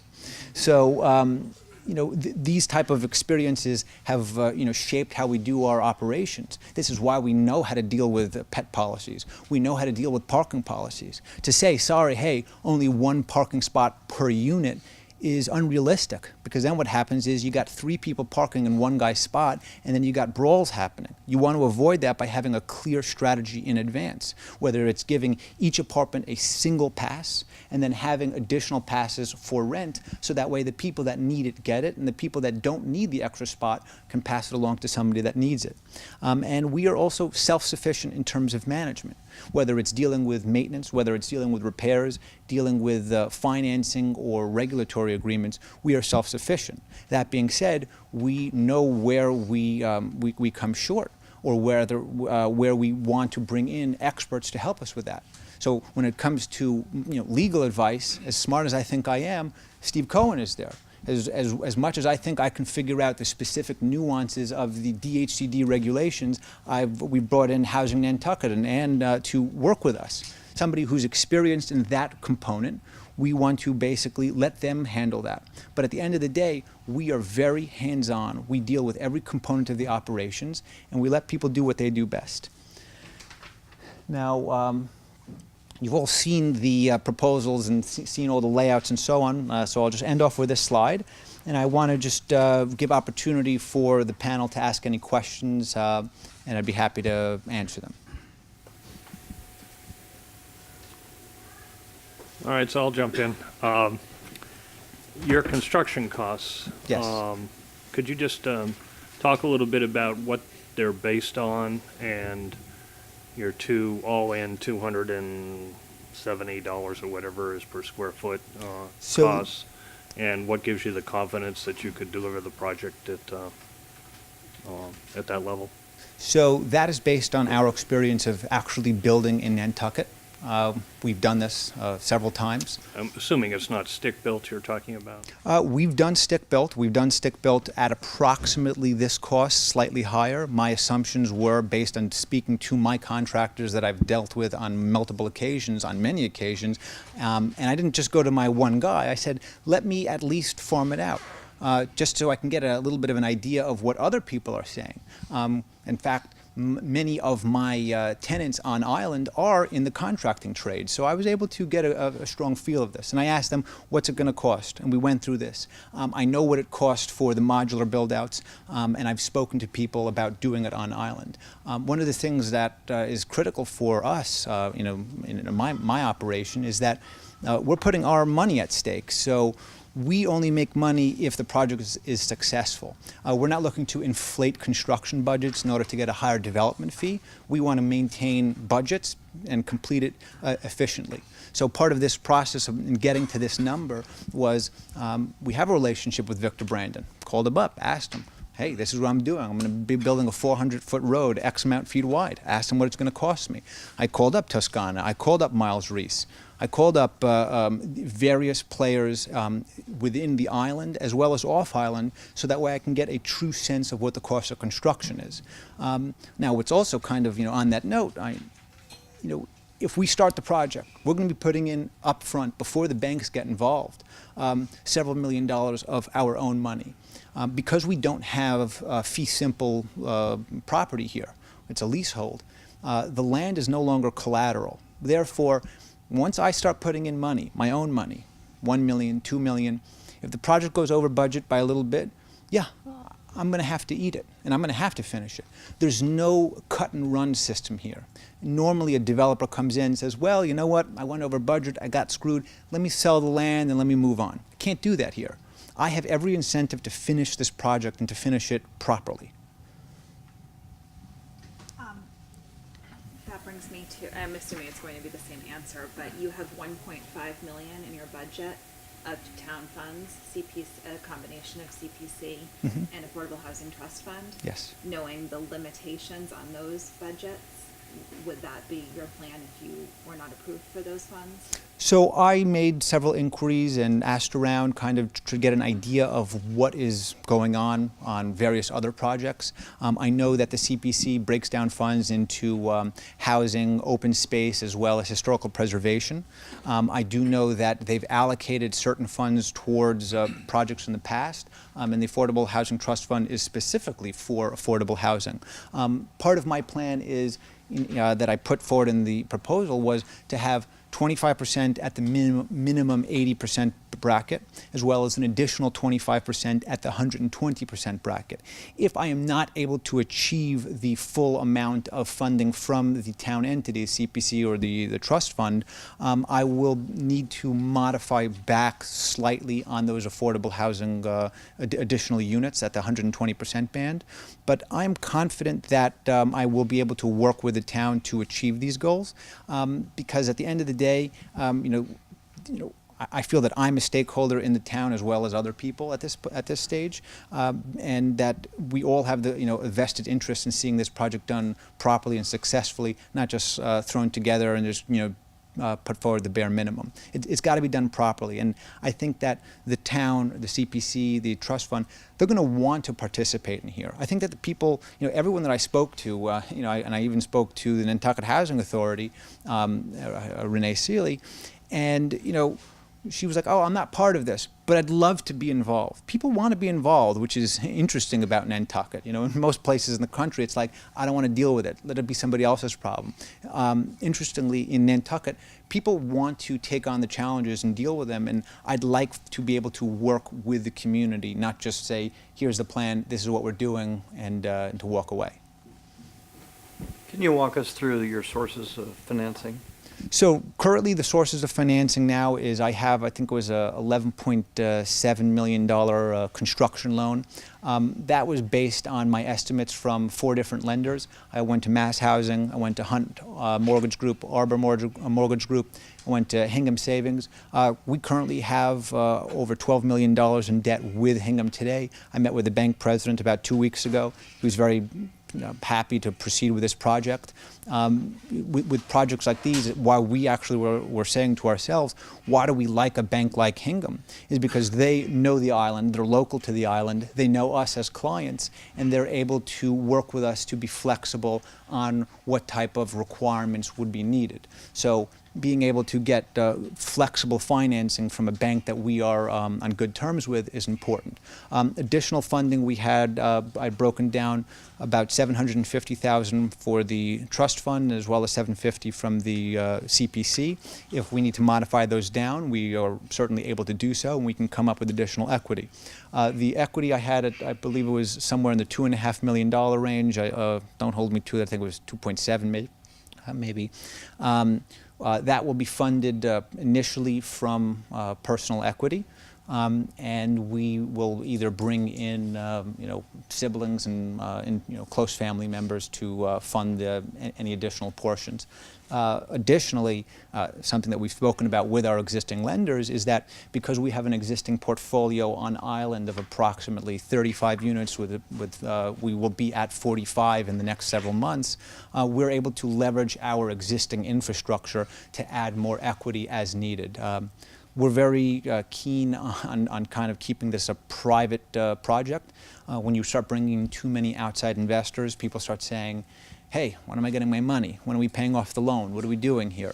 The more that we can control the finances internally, the more that we can keep control over the long-term goals of the project. And how about permanent sources of financing? Because you talked about a construction loan. So my discussion with Hingham was that they were going to give me a full permanent financing with 35-year amortization with the first 2 years interest only. So that would be my construction period rolling over into permanent financing. After that, I would have approximately a 5-year lockout period with a prepay penalty phase down. So we would ideally have a refinancing sometime in year 7 or 10, something after the property's stabilized, where we would take it from a loan of that size. And if you notice in my operating budgets, I have a construction loan of $11.7 million, but then I also have a permanent financing of $13.7 or $13.5. The reason being is that the property can support more debt. So people say, well, what if you go over budget a little bit? The property can support more debt. But from our perspective, the less the closer we can keep to our original construction budgets, the better. We want to give ourselves a little bit of wiggle room if we need to go back to our private lenders and say, hey, we need to increase the budget slightly. There will be wiggle room for that. Solar. Are you going to have your own ownership, or are you going to go into an agreement with panels? So, excellent question. One of the questions that, and I'll kind of use that as a springboard, one of the questions was, how do we distribute that electric? I mean, every tenant's going to have their own meter. Who gets that electric? So one of the things that we discussed was we're going to be investing in that. We're going to have the ownership. We don't want to have a lease. We want to be able to, own it, and basically that makes it more financeable. My calculations were that the amount of electricity that we generate offsets our consumption, whether it's running the common areas or the public lighting, to the tune of about $13,000 to $15,000 a year, which translates into an additional loan against that collateral of about $275,250. So that is how I came up with my initial budgets of why I'm going to start with that component of solar panels. We're going to own them. There's usually a maintenance agreement that we've worked on. But one of the things that we are, very interested on is being able to utilize technologies as they advance. So kind of throwing all of your eggs into the current basket, prevents you from exploring new technologies as they emerge. Over the past 10 years, the efficiency of solar panels has nearly doubled every couple of years. So why would I want to, pigeonhole myself into a system that I'm buying up front now that's going to last for the next 30 years, and then it's going to be, inefficient, and I'm going to have to scrap it. So, we are, going for that sexy solar panel LEED certification, but we also are trying to keep in mind that this is a long-term play. Let's be realistic about what happens next. One of the other things that I love reading about and doing research on is what we call the IoT, Internet of Things. And people ask me, what does that mean? It means that we want the whole property to be connected to the internet. That means we want water valves, toilets, showers, solar panels. Everything will be connected to the internet so that way we can monitor it from our offices in New York, and we can identify waste before it becomes problems. When we say, hey, why is this unit above average consumption? In New York, we have properties that we installed these type of monitoring systems on all of our heat systems, and we were able to notice, hey, this property is generating way more heat than is needed. We were able to reduce our utility consumption by almost 30% in certain properties. One of the other things that my father implemented like 15 years ago was we had a building, an old building built in the 1890s, one of these classic New York buildings, and it was a dungeon in terms of energy consumption. Windows were open, heat loss, it was terrible. And the biggest issue was that we were running a boiler that was producing heat, and people would say, I'm hot. So they open the window, and there goes all of your electricity and energy consumption. So we decided, you know what, let's scrap that. We converted it from a single heat system to individualized heat for every unit. And not only did we reduce consumption on our end, but we found that every tenant stopped using the heat so much. They lowered it. The more that people feel responsible for their usage, the more that they're going to reduce that consumption. So I hope that answered your question. In terms of your total construction, I wasn't clear in your presentation. What would you project? When would you project the completion of construction? So one of the things that is going to be critical here is getting through the regulatory process. I'm comfortable saying that we will be able to have all of that started within 6 months of having the project awarded. I think that there's going to be several months, maybe 3, between the HGC, the planning board, and so on. We will also be doing engineering work and field work. But I would say that our target was something around, I believe in my timeline, I had it around January of 2018. So that's a little under 6 months. And then we had, I think it was an 18 to 24 month construction period done out in phases. We, based on what I've spoken to my builders about, we were kind of hovering between stick-built and panelized system. The panelized system can increase the efficiency of construction. It increases the material costs. So they kind of end up hand in hand. But it should be about an 18-month construction period from the time of starting. And that's where logistical risk management comes into play. If you know that you're going to be laying your foundations in January, February, or whatever months that's going to be, you have to be able to time, well, when do you need your first shipment of asphalt, or when do you need your first shipment of X or Y or windows or doors, and being able to coordinate that with the on-island and off-island vendors. That's going to be a critical component of successfully completing the project. So I'll start with the pets. I think I mentioned that we are very pet friendly. We don't charge pet fees. We have what's called a pet rider that basically says if your pet is going to do something wrong, you're going to be responsible for it. We do not allow vicious dogs, the dogs that are going to bite somebody. But for the most part, we find that people's pets are part of their family. So we want to make sure that everyone feels included in the development. And that's also why we've integrated the dog park, because this is what people like. People like to, bring their dog and let him out on the leash. In Nantucket, some people do that anyway, but in other parts of the country, you're not allowed to have an unleashed pet. And sometimes I don't let my pet off the leash because God forbid, I don't want him running into the street. So being able to afford, allow people this option is, I think, a smart idea. Year-round occupancy? Year-round occupancy. So all of our leases, which I think we attached a copy to the original plan, the original submission, specifically prohibits subletting. It also, specifies the number of occupants that are allowed per unit. Typically, there's a code. In New York, there's a code about the number of square feet, and the number of bedrooms allows you a certain number of occupants. For us, this is a quality of life issue.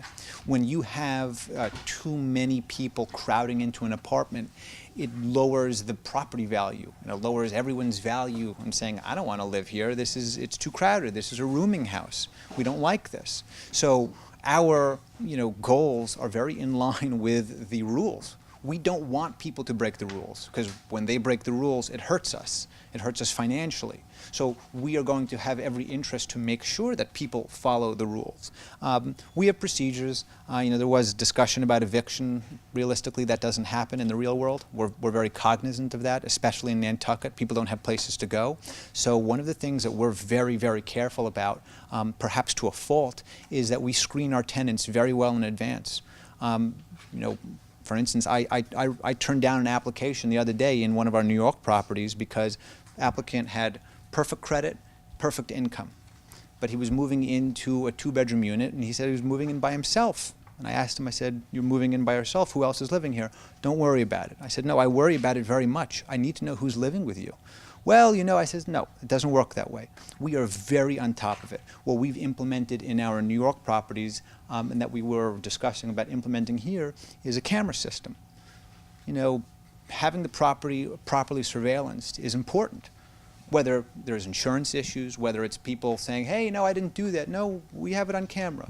So we have systems in place to control these type of issues before they become problems. What I said before about risk management is identify the risks early, avoid problems later.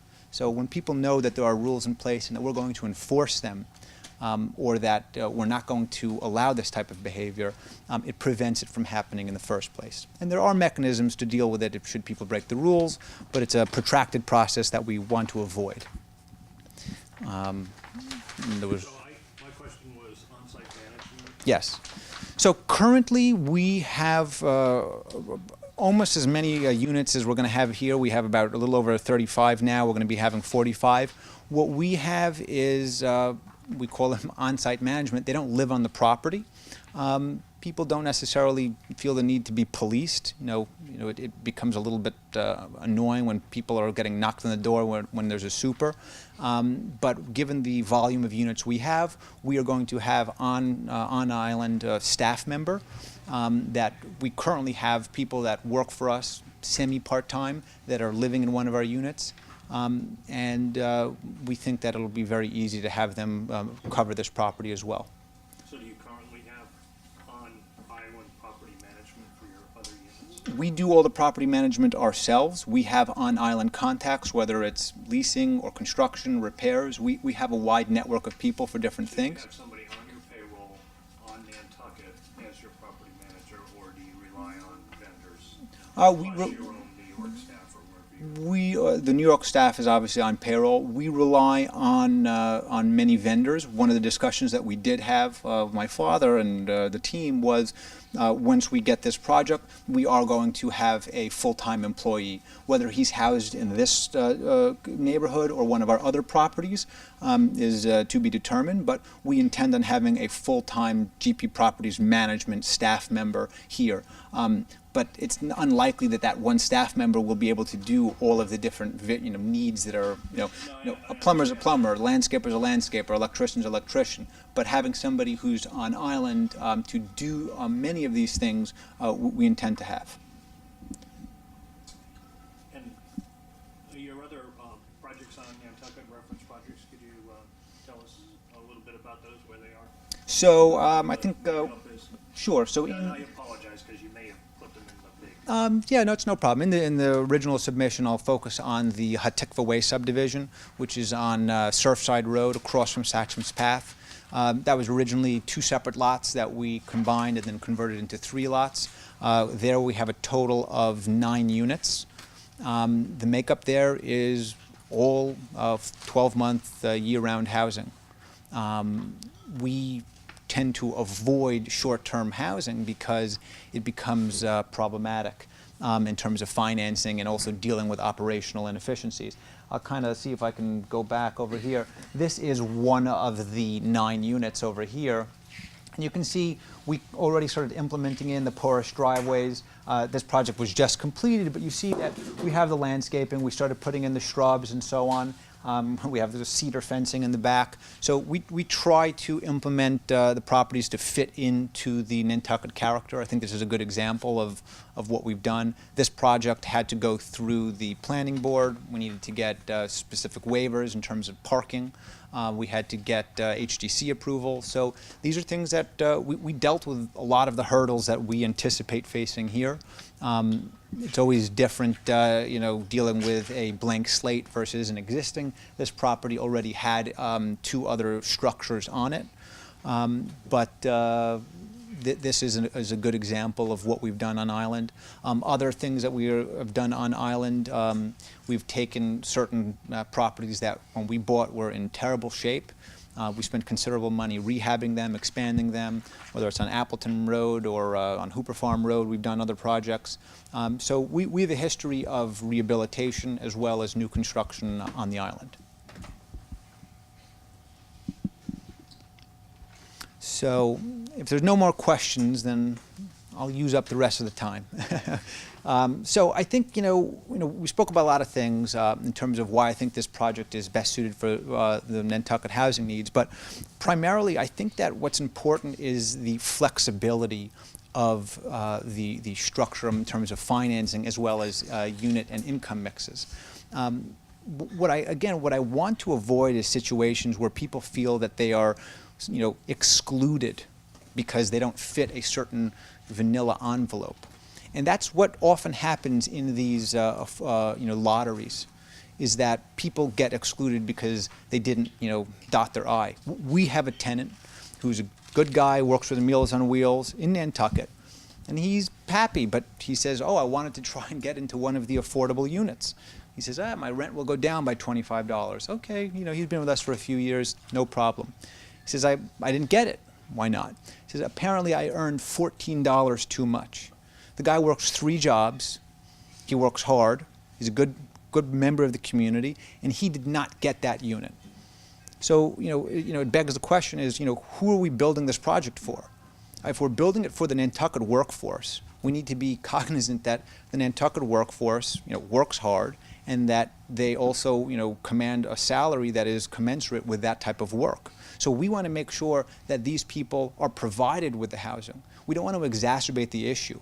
What ends up happening when you create income brackets at the 30, 40, and 50%, you tend to import off-island residents, which we want to avoid. The fact is we don't want to create new problems. We want to address the current problem. The current problem is that there is not enough affordable housing for people in the Nantucket income brackets. One of the discussions I had with people on island is that in Nantucket, affordable housing can be 150 or 200% of the AMI, not just 30, 40, and 50. While there is a need at that level, and certainly we want to provide for that, I want to make sure that we are not being too restrictive. I want to make it open and flexible. Also, if you make the project too restrictive at certain income brackets, then it's not going to be as a desirable place to live. I want everyone to live here. Everyone should want to live here. They should be proud to live here. It shouldn't be something that is, okay, that's where, I'm allotted to. So, and given the proximity to the town buildings, the plus, we want to be able to work with the local preferences for the municipal housing. Based on some of my research, they may not be able to allow the municipal housing preference in order to comply with certain low-income housing tax credit regulations. If that's the case, then the local housing preference goes out the window, or rather the municipal housing preference can go out the window. I want to avoid that. So the more flexible we make our program, the more that we can cater it to the specifics for Nantucket. And we had some discussions, Ann and I, about how we can, particularly mold our metrics to fit the needs, to solve the actual problems, not just, check off a box that complies with the DHCD. Granted, we have to make sure that all 64 units meet the SHI list, but what's interesting, and based on my research, is the SHI list requirements are not that restrictive. All they ask for is 25% at the 80% mark and 10% to have 3-bedroom units.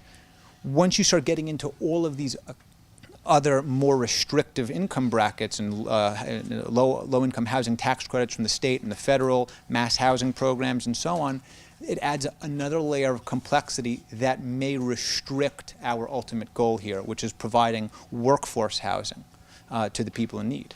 So, if I understand correctly, what you like about your proposal is the flexibility it gives you to deal with these perhaps slightly outlying income issues. I think so. And your proposal talks about rents for market rate. Are you suggesting that you will lock in those rents at those rates and then keep the flexibility so that you can deal with some of these folks that are outliers? So once you get above approximately 112% of the AMI, 120 depending on whether you're going by the HUD or the DHCD, and it changes from year to year. The actual upper bands of those income brackets don't modify your rent restrictions. What really ends up happening is it becomes an issue of availability. So even though, we based our rents off of real world knowledge. We have an inventory here. I know what the rents are. The issue has never been, I've never had somebody come to us and say, the rents are too high. In fact, I've had people who come to me and say, I need this unit, can we pay you $3,000 even though you're only asking $27,000? And we say, no, that's not how it works. We agreed to give it to this person. So I'm not sure that, the issue is so much about the income brackets as it is about availability.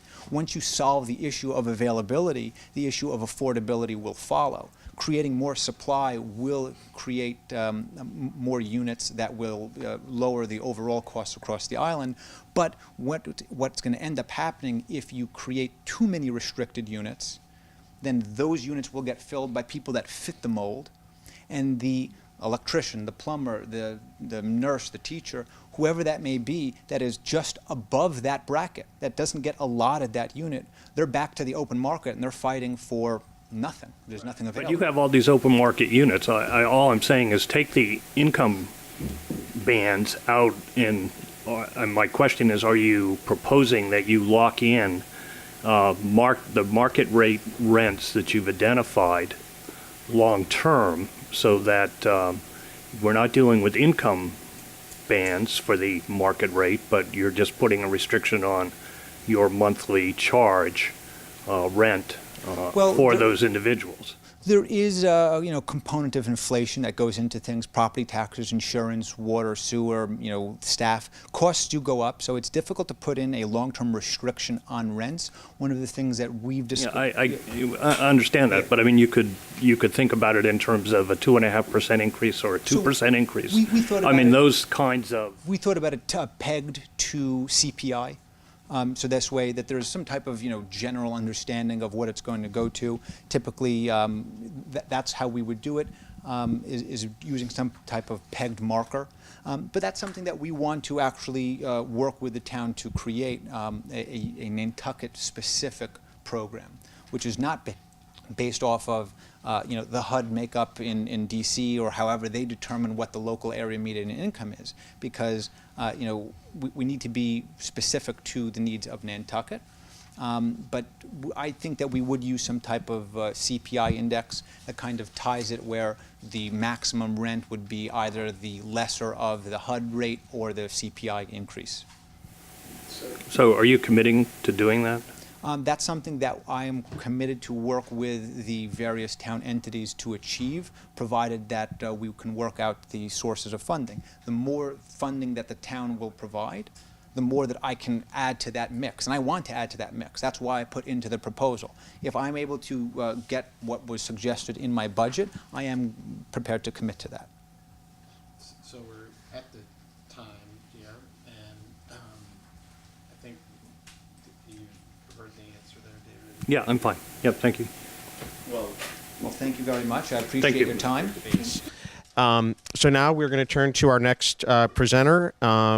And very pleased to have the Women's Institute for Housing and Economic Development here. Great. Thank you, Tucker. Good morning, everyone. Thank you for inviting us. We're very excited to be here and to present our concept for developing workforce housing on the Fairground Road site, or as it's now known as maybe the Tacoma Road site, or as it's evolving. We're going to try to go through our we have a fairly large presentation. I know you have a lot of material. My name is Betsy Crum. I'm the Executive Director of the Women's Institute for Housing and Economic Development. And we and our team are going to talk about our plan to do 64-unit development for folks with a range of incomes who need to live and work on the island, or who already do. I'll just go quickly through our agenda. We're going to first start by talking about our team. We think we bring an extremely strong team that is made up of people with lots of years of experience, as well as experience working on the island. Talk about our overall design concept, how we expect to fund it, approach the project from a development scheduling standpoint. We have our team here to talk about the site density, how we're looking to develop the 64 units throughout the site, how we will also involve the community in part of the design process, how we're going to incorporate green and energy efficiency design, our construction approach, summarize what we think the real high points of our proposal is, and then open it up to your questions. We also have a fairly extensive list of questions you submitted ahead of time. We'll hopefully try to touch on those as we go along, but I may just take a minute to look at them. Our development team that we've assembled to date, the Women's Institute would be the developer. I'm the executive director. Any development that we're in our ownership portfolio, I take a lot of involvement in, but Kristen Anderson, who's here, would be your project manager. Brown Lindquist is the architect that we've selected. We're working with them in the town of Sandwich currently, and they have on an affordable housing development there. They have a lot of experience that they will present. Leo from Blackwell Associates will be working as our civil engineer. They've got many years, as you all know, here on the island. And then Delbrook, J.K. Scanlon, we're proposing to be our construction manager. We also have been in conversations with Housing Nantucket to work with us on the marketing, lease-up, lottery system, and potentially property management as well. To tell you a little bit about the Women's Institute, we'll start out by talking about that. We've been working, well, first of all, let me tell you about our name, because that question always comes up. It really has no meaning other than historic. We were started by 3 women. We initially worked on housing for women who were homeless, women and families. That was our historic mission. We now employ men, we now house men, we now house the whole range of folks who need housing. So we've been in existence for about 35 years doing housing and community development. We currently have a staff of 12 people, all of whom have extensive experience in their respective positions, both as real estate, a lot of real estate property managers. We also have a full financial and operations side of our organization as well. We are located currently in 2 states, Massachusetts and Connecticut. We've developed over 1,500 affordable units of housing in our history, both as a direct developer and as a consultant. We've done more than 75 properties. As you see, 1,000 are in Massachusetts. Our specialty and our mission, we are a not-for-profit, a 501c3 organization, which I think is different from the other folks who've submitted to you. So we operate from a standpoint of mission, and our mission has been to create housing that serves the range of needs in a community, a focus on affordability. So that's really our mission. But we also focus on trying to integrate supportive services where we believe that everyone needs services to live stably and successfully in their housing. So we also try to integrate people who live in our housing with services in the community. We, in recent years, particularly in the last 10 years, we have done a lot of housing that uses the multiple federal and state financing sources, where we do a lot of low-income housing tax credit developments. We work in close partnership with the DHCD in Massachusetts on their funding, as well as the quasi-publics like Mass Housing Partnership, Mass Development, Mass Housing, and CDAC for pre-development financing. So we've worked, especially really throughout our history, but especially in the last 10 years, have developed over 800 units in just the last 10 years and raised about $2 million to support that. 200 million, I'm sorry. We also have significant experience in doing Chapter 40B developments, which I believe this one will go through a 40B permitting process. Most of them have been friendly 40Bs. Our development approach is to work in as close partnership with a community as possible. So we really don't do unfriendly 40Bs or whatever you call them. We try to get local partners to work with us and try to incorporate their feedback all throughout the process as we do our development, so that we use 40B as a tool to do permitting as opposed to a lever. We've won a lot of awards, a lot of them are design awards. So a couple of recent ones, we got something from Novogradac called Developments of Distinction Award for Major Community Impact in 2014 for a new development we did in Newington, Connecticut that was focused on housing for veterans, called Victory Gardens. Is there a picture of it there? No, there's not, but and then have won a Timothy Anderson Award for Excellence in Historic Preservation. We've been awarded we may be the only organization that I know of that has gotten 2 Fannie Mae Maxwell Awards for our work that we've done in historic preservation in New Bedford, where we have a number of properties. That's kind of an overview. I know you have a lot of information. I won't go into all the places we've worked, but I will say that we are currently working much more in the southeastern part of Massachusetts and onto Cape Cod. We were just awarded development of a 30 unit family development in Sandwich that we're doing in conjunction with the town and the housing authority there, and a number of properties in Dartmouth, Marion, New Bedford, all throughout the southeast. So that's a big part of our focus. I'm going to let each of my team people introduce themselves and give you a little overview on what they do, and then we'll get into the deal. So I'm going to turn it over to Kurt. Thank you, Betsy. Good morning, everybody. My name's Kurt Raber. I'm a partner with Brown, Lindquist, Finuccio, and Raber Architects, and we're in Yarmouthport. However, we have a lot of projects ongoing on the island right now. And as I look out in the crowd, I see some familiar faces. So with me today is Catherine Giardi, who will be a project manager. My partner, Rick Finuccio, was not able to attend today but he'll also be involved in this very important project. Brown Lindquist, Finuccio and Raber is in its second generation of ownership, and it's a 47-year-old practice. We employ 16 people that we believe are very highly trained and creative. We're very happy to be working with Women's Institute, and as Betsy mentioned, we're working collaboratively with them now on 30-unit development in Sandwich. Like Women's Institute, we'll blow our own horn a little bit and mention that some of you may be familiar with a housing development which was recently completed in Dennis, right on Route 134, called Melpett Farm, which is similar in a lot of ways, and that got a National Home Builders Association award for Best in America Living, and it's very highly efficient and approaching net zero. The results are still coming in on each building, but terrific development, and that's pictured on the top of our top image on our screen. We're currently working on the island with the land bank at Maya Comet, with the water department at Wannacomet. We worked with the town before on several projects.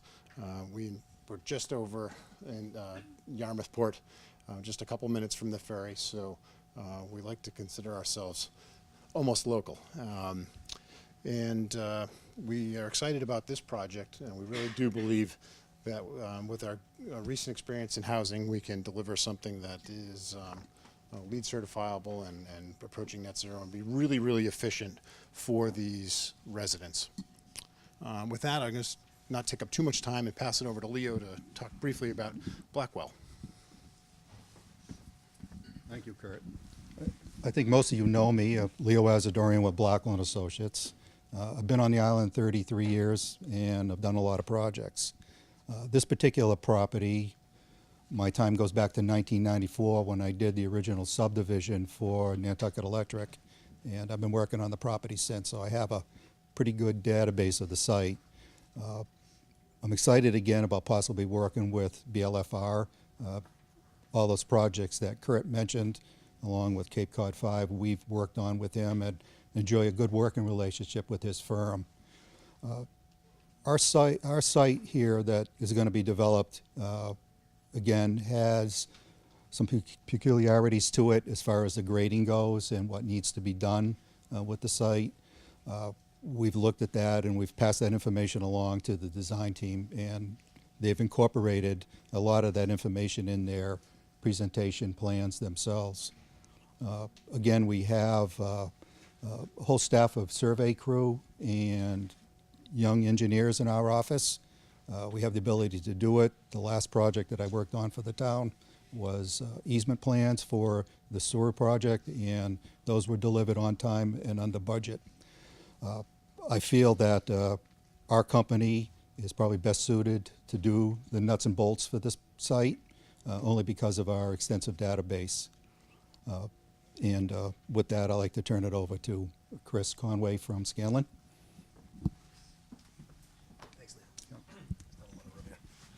Good morning. I think it's morning. I'm Christopher Conway. I'm Senior Vice President of Operations for Delbrook JKS.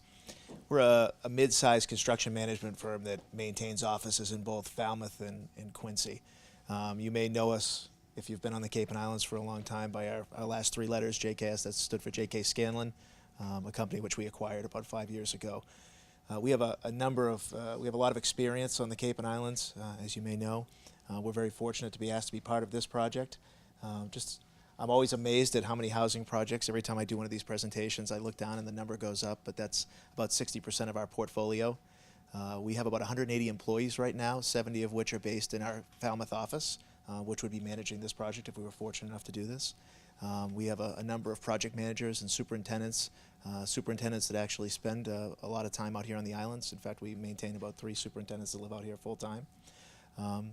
So, you know, as far as projects we've done here in Nantucket, there's quite a few listed here, but we're currently working on Wannacomet Water. We're also working on the Sandwich Housing Project, which was mentioned earlier. We're working with WeHead and Brown & Lindquist on that.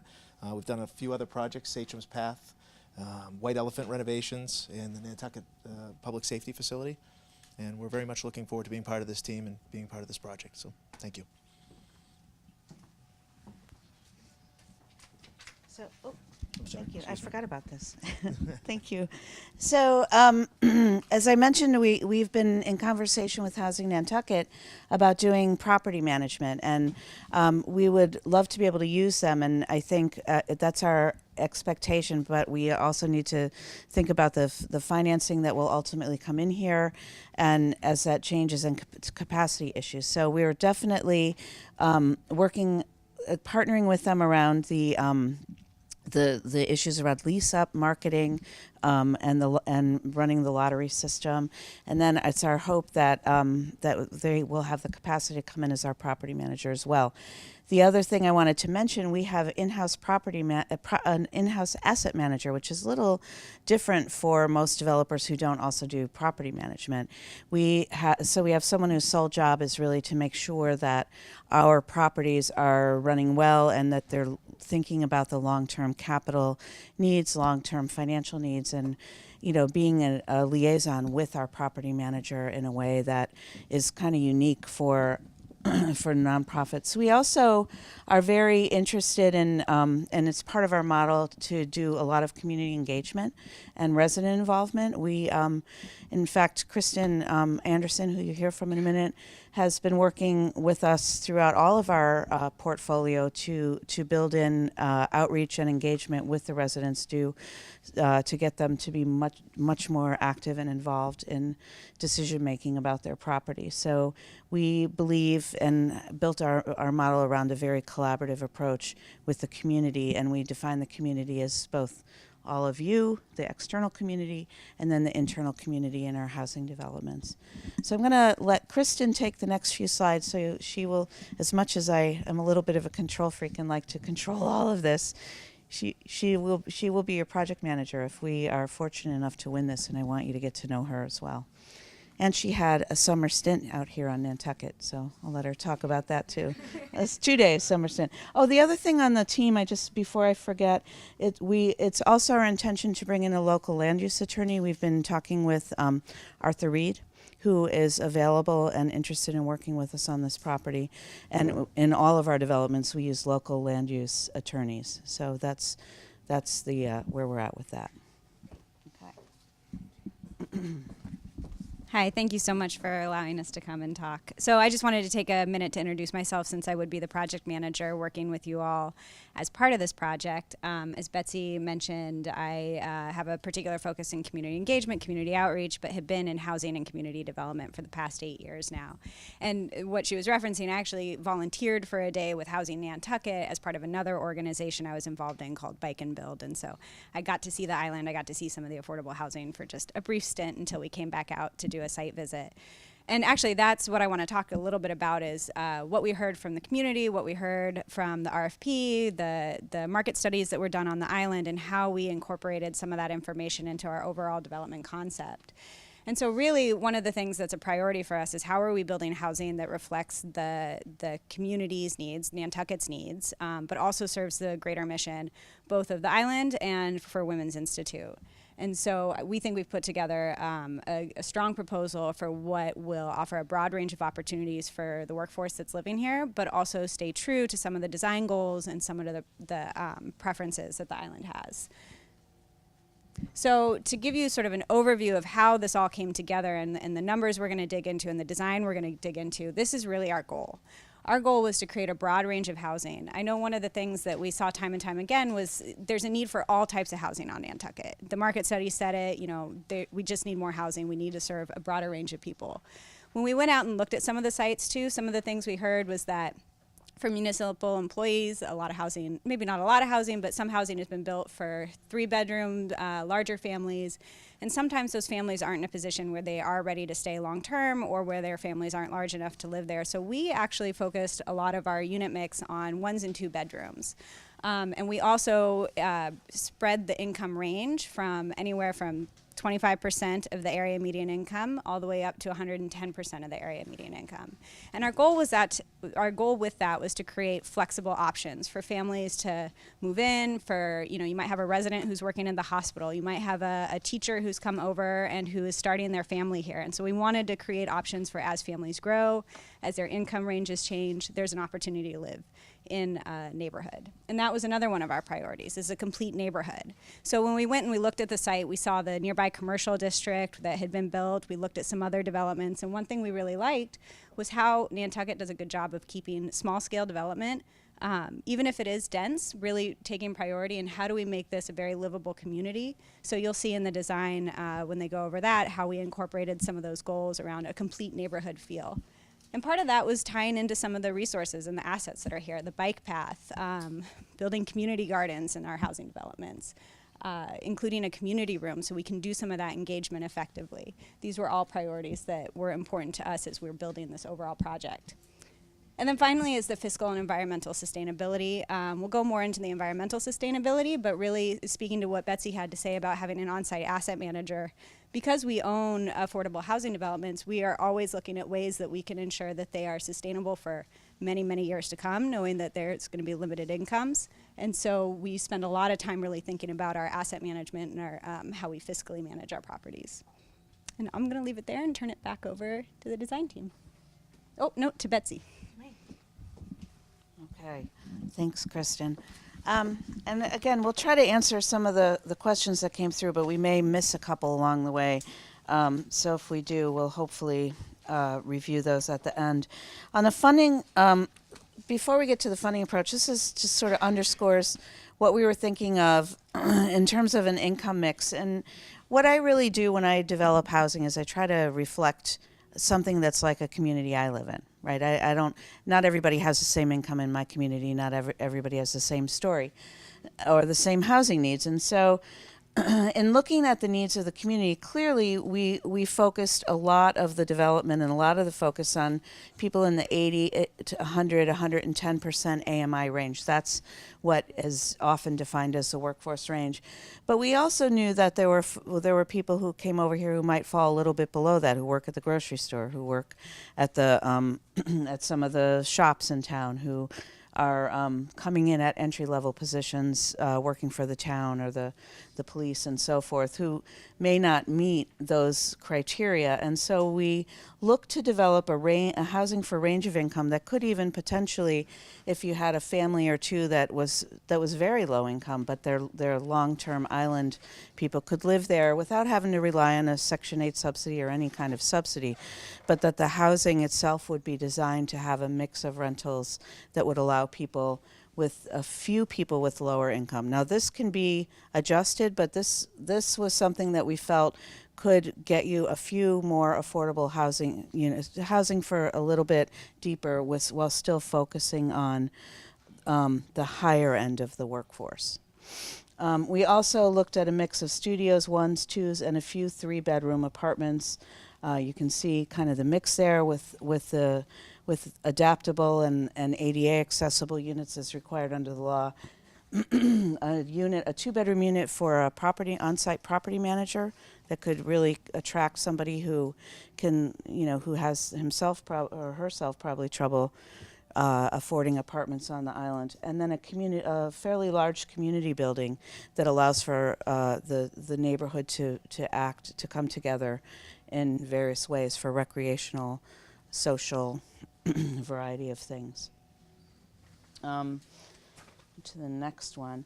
From a funding standpoint, we're looking at our big focus on this is to work with the Mass Housing that has a program for workforce housing that can provide up to $5 million per project and can come with permanent first mortgage financing. That would provide the large chunk of the funding needed. Because we have some units for people below 60% of area median, we're able to, says owner's equity, it's really low income housing tax credit equity that kind of comes through the ownership entity. it does generate some of that, and then a few state programs that we could bring in to kind of fill the gap, as well as a portion of the budgeted developer fee being deferred back in, and if there's cost savings or other funding coming in, we can flex that a little bit. On the uses of funds, we're looking at approximately, it's about $300,000 per unit construction cost. This is based on our information from our contractor. We have built in a 7.5% contingency, new construction, which is hopefully, that was one of your questions, what do you do with cost overruns? So we built in a fairly healthy new construction contingency. Soft costs at about 12% overall, which is a kind of a good number. And the gross reserves and overhead and syndication and our developer fee at 2.8. We're proposing a gross developer fee of about 8%, and again with another chunk of it proposed to be deferred into the deal. Looking at and one of the questions was what are the biggest challenges? One of the challenges with this, because we are looking to public funding sources, is timing. The state has what they call a one-stop process to get their funding that happens once a year. There's a pre-application due in December, and a full application due usually in February, and zoning has to be completely in place in order to meet that deadline. This will be tough for this deal because of the design and the permitting that would have to happen between now and December. However, we're looking to at least get a jump on some financing commitments this year. So if site control were to happen in August, we would start our preliminary planning within 90 days and get through the permitting process and approvals through the end of this year. That would be sort of the best case scenario from a timing standpoint. And then look to do applications throughout the end of 2017 and 2018.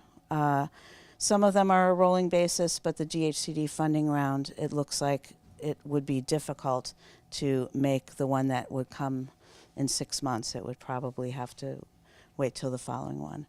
I have every reason to believe this could be funded in the first round. DHCD has sort of a history of rarely funding projects in the first round, but Nantucket is a very high opportunity community, and this is would be a high profile development, and I'm hoping we could get funded in that first round. And then with the closing and into construction right away, as quick as possible. Stabilized occupancy of August of 2021. So I think for the site, we're going to go to Kurt.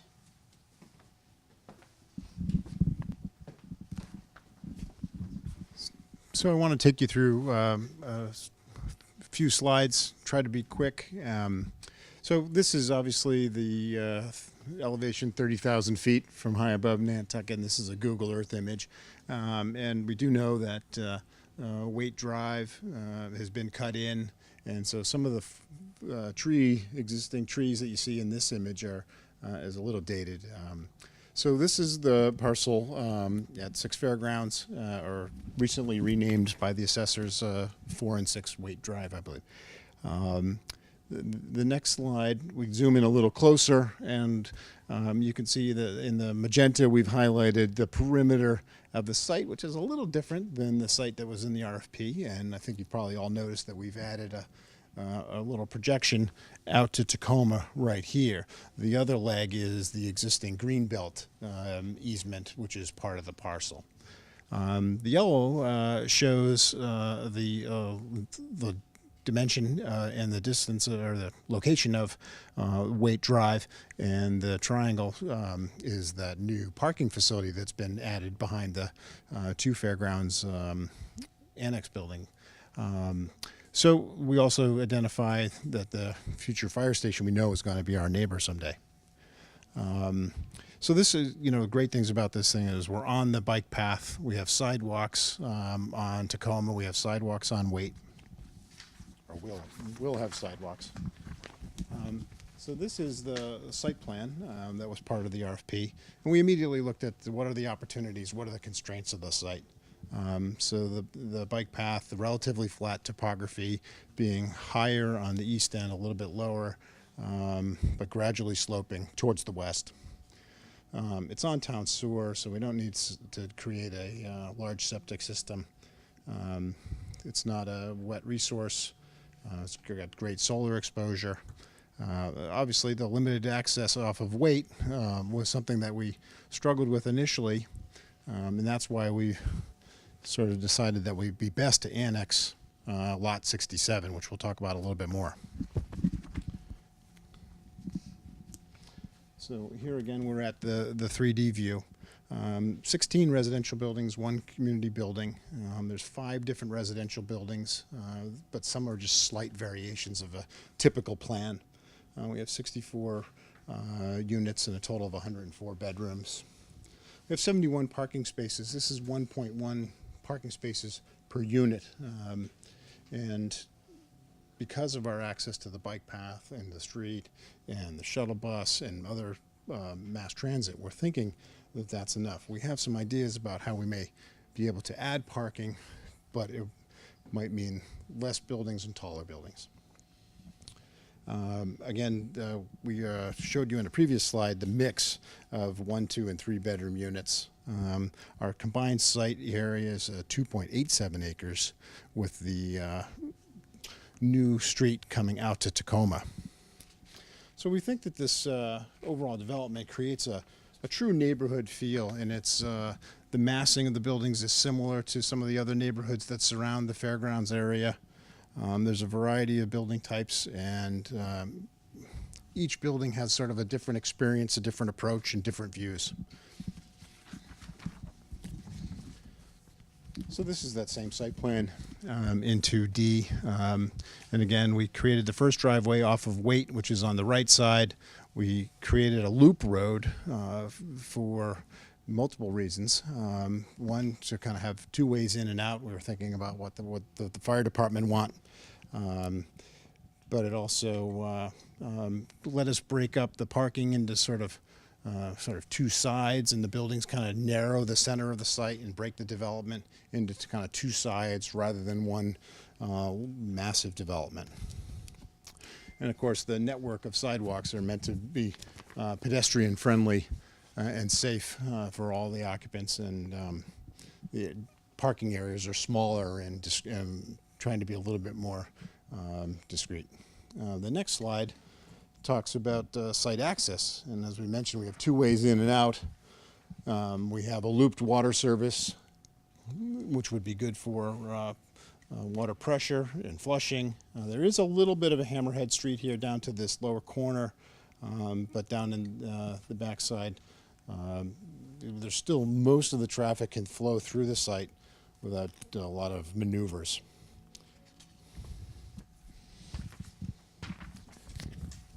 So in this series of slides, we introduce some arrows to point to the sort of scattered amenities that are sprinkled throughout the site.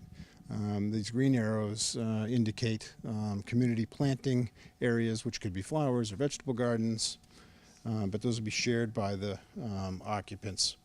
On the lower side of the screen here, the smaller arrows indicate that we're thinking about planting a buffer on those residential lots, and probably in the printed version of our submission, you can see that there's a little cross-hatched area there, and we're proposing a construction easement so that we can construct the site and re-landscape it and regrade it appropriately. But those easement areas would be restored with a planting buffer. On the next slide, we've got outdoor grilling areas scattered around the site so that people can come outdoors and barbecue and cook and hang out together. The next slide, throughout the site we have a lean-to for covered outdoor secure bike storage, and you can see that when we get to our building design. Again, this slide simply illustrates the length and the network of the pedestrian-safe sidewalks throughout the site, and in particular, this one that goes through and connects directly to the bike path.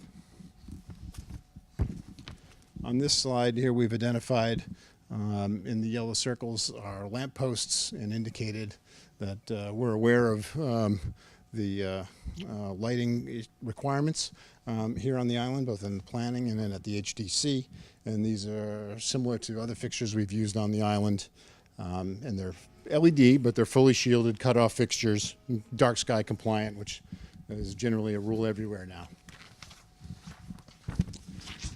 So on this slide, we show our community building, which is really at the heart of the complex and allows all the residents to come visit on foot. Inside the building, we'll show you a plan later, but we have laundry, we have some storage facilities for the ADA issues that are above grade. We have a management office there, central mailboxes, and of course, laundry. On the back side, we're showing a little porch that faces out to our community garden space, our playground and green space. The last in the series, I think, is solid waste management and the dumpster enclosures, which of course would be 2 in each location, perhaps 1 for trash waste and 1 for recycling waste.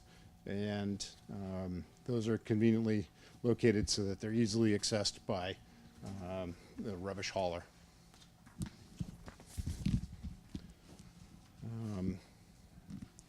So I think this site is, the slide is showing the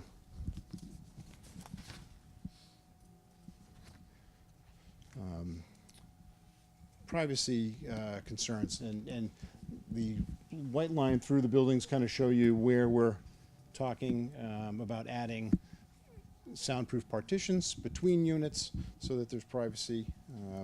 We're also showing here the multi-scale social gathering spaces outside. So we've zoomed in here so that you can see a little bit more about what these spaces are like, what the typical grilling area is, the length and extent of landscaping that we're proposing. And of course, this is one of the typical bike shelters.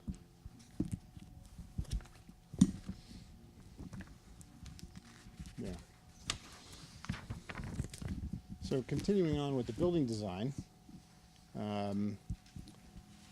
this is a plan of our community building. And again, right through the center entrance is a 24-hour lobby with mail. There's laundry, management, a community room, which has an occupancy of 15 to 30 people, men's and women's rooms, and then some storage for the ADA units that could not be in a basement.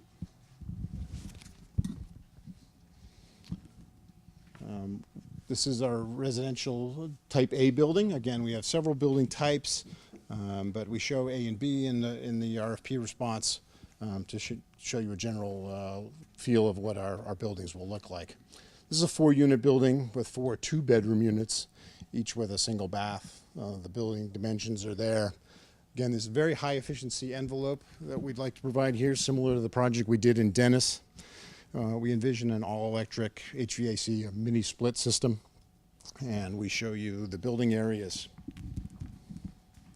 Again, this unit is the Type B building. Again, it has a front porch, place to arrive, and this has two gables with an interconnecting roof, and this is 4 units again, 3 2-bedroom units with a bath, and 1 3-bedroom unit with 2 baths. Again, the same high efficiency design, and over on the right, the red lines show you the rated soundproof, high STC rating wall partitions between units. And then I think I'll turn it over to Catherine, and she'll tell you a little bit about Enterprise Green Communities.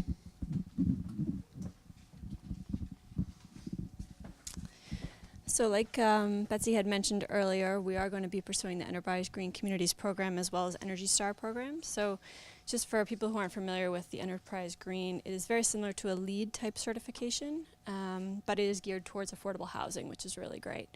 And they also add a little bit more of the healthy living strategies. For instance, they have addressing local health issues, they have access to fresh local foods, promoting physical activity on site, and ensuring both staff and residents understand the benefits and the that we've worked into the buildings themselves. In addition, it has a hiring of local contractors, which is a nice feature. So the goal of the whole program is to, as we have on the top here, in the middle here, to help residents be healthier, spend less money on utilities, and have more opportunities through connections to quality food, transportation, and services. So it's a whole neighborhood approach. Our team will basically look through all of the credits in the design process, and then it's a two-step process where we go through and we select, and we do a pre-design submission and then a construction submission. Can you just click it? So there are 8 categories. And there's some mandatory and some optional credits. There you need to come up with 35 optional credits to get certified. And the categories are integrative design, location and neighborhood fabric, site improvements, water conservation, energy efficiency, materials, healthy living environment, and also operations, maintenance, and resident engagement. And then we've also incorporated solar panels into the project. We've oriented the buildings to maximize the solar collection, and the buildings will be constructed to be solar ready. So construction approaches. Thank you. I know we're getting short on time here. So from a construction approach standpoint, one of the most important things to Delbrook is taking a look at every project we do and trying to come up with the specifics of how to accomplish our goal of the construction activities, but by doing so, by having the least amount of impact on the surroundings. I mean, that's really important to us. Some of the ways we do this is by doing a project-specific construction management plan that all of our subcontractors are tied to contractually. We look at things like noise control, dust control, sound control, and then we take into consideration any of the specifics that are required. So when we took a look at this project, this is a great project for us in a sense because we have a pretty large area to work in. The very first thing we would do is define the perimeters with a site fence to try to keep all of the construction activities enclosed within. That would also include scrim. We would establish our 2 gates at the 2 egress points that was described earlier to do this for public safety reasons and just to get the flow of traffic. One of the unique things about this project here is that having multiple buildings, it allows us to take a look at this at a phased approach. The very first construction activity we would do is spend the first few months looking at site utilities. We would establish our road, get all of our site utilities in place, and then we would immediately start our site work and foundations. The foundations, of course, would be able to do a few at a time, and our goal would really be, if we were starting in the springtime, is to try to get as many of these buildings, foundations, structurally framed, weather-tight, before the winter months. We took a look at this project and felt fairly strongly that this was a 14-month project. We think we can get all of these buildings done in that time frame. We looked at it and we see a real opportunity here for a panelized approach. We're doing a lot of work on the island. It's really important to try to take and make as many efficiencies as possible when making shipments to the island. We've had a lot of success with panelized approaches, with having multiple buildings that are the same shape, and we think that would make the most sense here. It would also be able to pick up efficiencies in the schedule as well to be able to try to achieve that 14-month duration. Our approach here would be able to be a self-contained unit. We would have all of our contractors and deliveries within the confines of the fence. We would try to have the least amount of impact to anything on any of our abutters, and as well as just maintaining with the high winds here in Nantucket. It's very important to maintain dust control, noise control, because a lot of those things travel. So I'm sure you guys will have any questions on this, and just in the interest of time, I'll let Betsy take the next slide. So, thanks. You're welcome.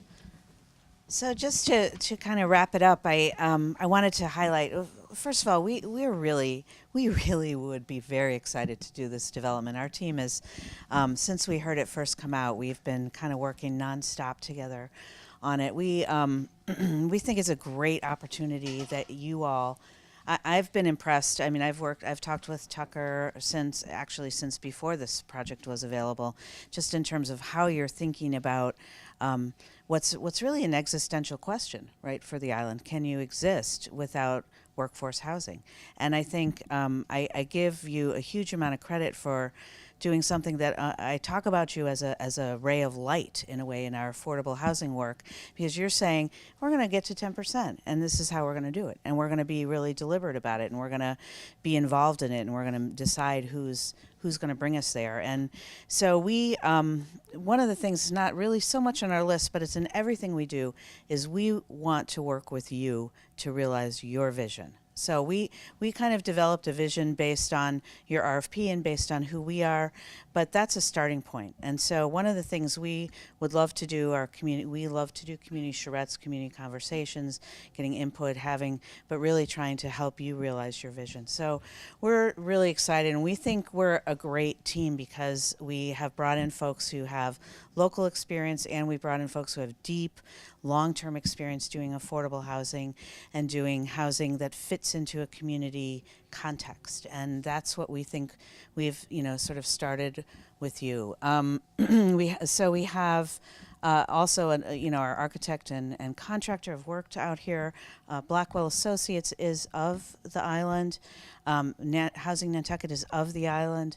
And so we really want to marry our sort of mission orientation to develop housing for people who need it with what it is you're trying to do here. We've also spent a lot of time on design to try to, we have sort of a compact design that mirrors some of what we've seen. We spent a lot of time on the island looking at other multifamily developments and and our team, I think, really understands the vernacular of the island, and we, want to bring that into everything that we do. We also are deeply committed as a team to the green building. One of the questions I just remembered was, who's paying the utilities? Well, we had decided that the owner would pay all the utilities because we think our utilities are going to be next to nothing. So there is no utility allowance. People are, it would be paid for by us. We have organizationally a very strong, long-standing relationship with the funding sources that we're looking to use. We have lines of credit with funders in the state to get us started. We have a long history of pre-development financing and permanent construction, permanent financing for the developments of this type. We've done 73 affordable housing developments across Massachusetts and Connecticut in our history. We've said 75 before. It's kind of, maybe today it's 74. But we have a lot of skill in layering multiple funding sources and making sure that we both meet the needs of the households we're serving and that we are compliant with the requirements of our funders.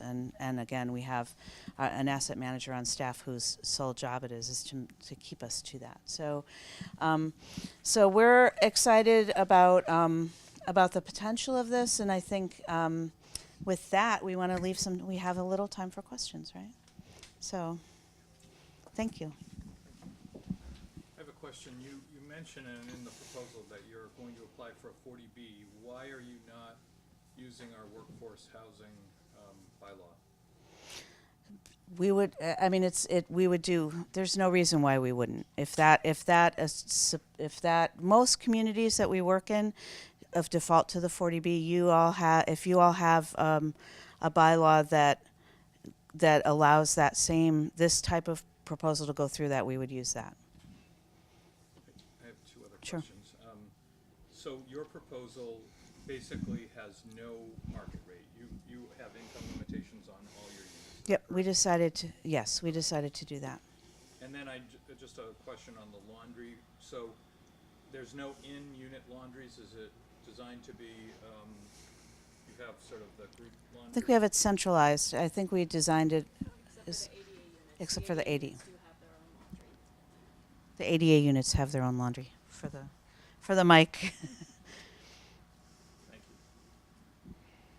you have, when you go into HCDs, were you to be selected, do you have other projects that you would be simultaneously pursuing, or is this the only one that's in your pipeline? So this is not the only one in our pipeline. However, it would be the only one that we would go in for that would, I'm not sure how to describe this without it sounding kind of strange, but DHCD often has a process where you go in for a first year for a first look and there's not much chance something would get funded. And I'll just describe to you, this year we went in for two proposals, one that was just a first look and one that was a second time through. And so we would never do two second time throughs at the same time because they would be directly competitive with each other. And we don't want to compete with ourselves. I think that answers your question. We won't have two deals competing with ourselves. Yes. How did you choose 110%? So that was really tied to the requirements that Mass Housing has around its funding source. Kristen, that's the way. Yeah, you can actually rent to people up to 120% of, but the rents are based on 110% because they don't want to create such a narrow bandwidth of renters, of potential renters. So the target from a rent standpoint is up to 110, but the household could be more than that. Does that make sense? That the rent is based on 110%. It gives a little. They can go up to 120. Yeah. Which is how much? I don't have that number on me right now. It was 104 and 110. Right. Yeah, what we wanted to do from a income standpoint, I mentioned it before, but was to create enough room within the ranges that people who are working out here, who may be making a single person making $50,000 a year, could find somewhere in that mix to rent, as well as somebody making, a family of four making $110,000 a year would still fit in the 120. To have that kind of range so that you could meet a range of need in your workforce. And we know, we do know that there's a market for people at market rate, and we could look to increasing some of that, but it seemed from reading your market studies that the real need was in this workforce area. At the risk of getting down in the weeds too much on operating expenses. You were my operating expense guy. There were a lot of questions there. I love the weeds. Just go back over the utilities a little bit and how you plan to deal with the tenants on utilities. So at least in our preliminary conversations, we have, and we do this in a lot of our developments where the owner pays all the utilities, and we have found that is a better way to go for a couple reasons. One is that you don't necessarily want somebody getting their heat shut off in the winter. And having to sort of bring in social services, or even having pipes freeze that affect the rest of the development. And the other issue is that we believe that with the enterprise green standards and the solar we're going to have a lot of energy savings, and so we can. It's almost sort of better for us to master meter everything, and be able to control the way that the utilities come in and the HVAC system and so forth. I don't know if you guys want to add anything to that, but that was our sense, was that with our energy improvements, it would be better and more efficient for there to be a single meter kind of system. Yeah, one other note with that is typically with the solar systems that are on scattered buildings, it's difficult to distribute the solar power to numerous tenants, so that would all be in the owner's sort of house meter anyway. So that's another reason sort of why maybe in aggregate it means it's better. So you guys would get the solar recs that go with it and all of the financial benefits that are associated with the solar stuff. Yeah, which actually is true in multifamily developments in general. Those don't usually accrue, at least in the credit side and the financing side, to the tenant. They come to the owner. Mm-hmm. So just I'm drilling in on the utilities because I have some experience with a comparably sized facility here on the island, and I would suggest that you might want to relook at those numbers to make sure they're realistic. On the low side or the high side? You're on the low. From my experience on a 60-unit development, you're on the low where, On the low side, where you the know, owner pays the utilities, you may be on the low side. Okay. Now, I mean, you guys ought to know, you're building down here, so if your square foot costs are, for utilities are, come in there, then maybe you're not on the low side. But Well, and I know you know this, but this, I mean, to some extent, we're in the conceptual stage with a lot of this. We wanted to make sure we had an operating budget that was sufficient to sustain the building, but as we start to really develop the design concept more, we'll be able to run some analysis to get some better numbers. Yeah, on it. as you know, it's not just sustaining the building, it's supporting your Absolutely. debt service and Absolutely. all of that stuff. And we have a fair amount of debt service on this. Yes. I have, I guess, part question, part comment. With your access, I understand why you put the access out to Tacoma. I think, did you think about the fact that, with that essentially takes out a buildable lot? Have you thought about that at all? I mean, how you mitigate for that? Land on Nantucket is not, especially it's available for housing, is not that plentiful.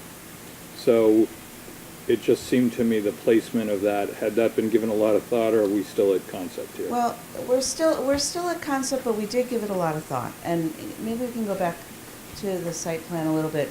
We believed, based on our experience and our conversations with folks, that it would not be sufficient to have one way in and one way out.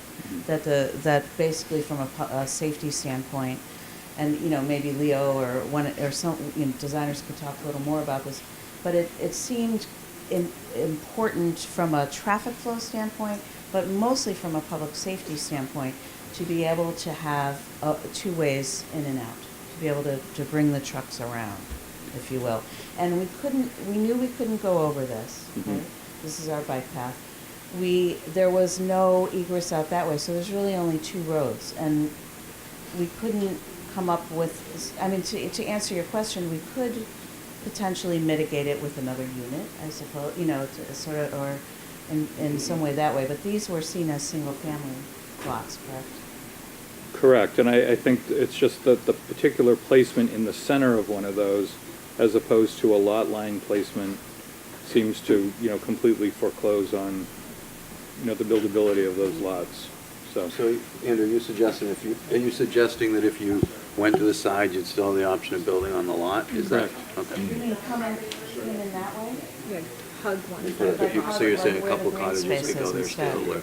right, and depending on the width, again, at the conceptual stage, it seems That would be fairly easy. wide going in. That would be easy, unless there's unless the trucks can't get through, or there's some other, I mean, we would definitely be able to talk about that. Are you giving me the high sign, or? I'm giving you a little bit the high sign. We just have a minute or two left here. For consistency, Betsy, there were three questions that came up earlier. You've already answered one of them. One of them relates to pets, just like pet policy that you all would have. Second of all, relating to ensuring the year-round occupancy and not overcrowding the units. Okay, so pets is a kind of an easy answer. We typically don't allow pets unless people have a service animal or some kind of a something that require from a fair housing and a legal standpoint, they have a legal right to have a pet, and then we let them have pets. We we have problems with pets. So while we have allowed them in the past, we're a little bit less inclined these days unless people have a medical need for a pet. From the standpoint of year-round, obviously these will be year-round occupants. People will sign year-round leases. There will likely, through lease enforcement, we will make sure that there's not overcrowding. The lease will state how many folks will live in the unit, and I think I'm intuiting one of the thoughts is you want to make sure people don't also leave it for a certain amount of time, right? They'll go off island and so that will have to be part of the lease as well. And we'll enforce, those are all enforceable through the lease. Plus there's a manager on site. Plus there's a manager on site. And the manager on site, we're going to rely a lot on that person to know what's going on and be part of that community. Okay. So I just want to thank the Women's Institute team for their presentation. I want to thank you all for being here today. I want to particularly thank the review committee, again, Doug Abbey, Joe Topham, Don Hill-Holgate, Andrew Vorse, Matt Fee, David Worth, and Libby Gibson. I also want to thank the support team that this review committee has. We have Laura Schufelt here today, Ed Marchant, Greg Tivnan, Brian Turbot, and town council. Thank you to NCTV for filming today, and again, thank you all for being here.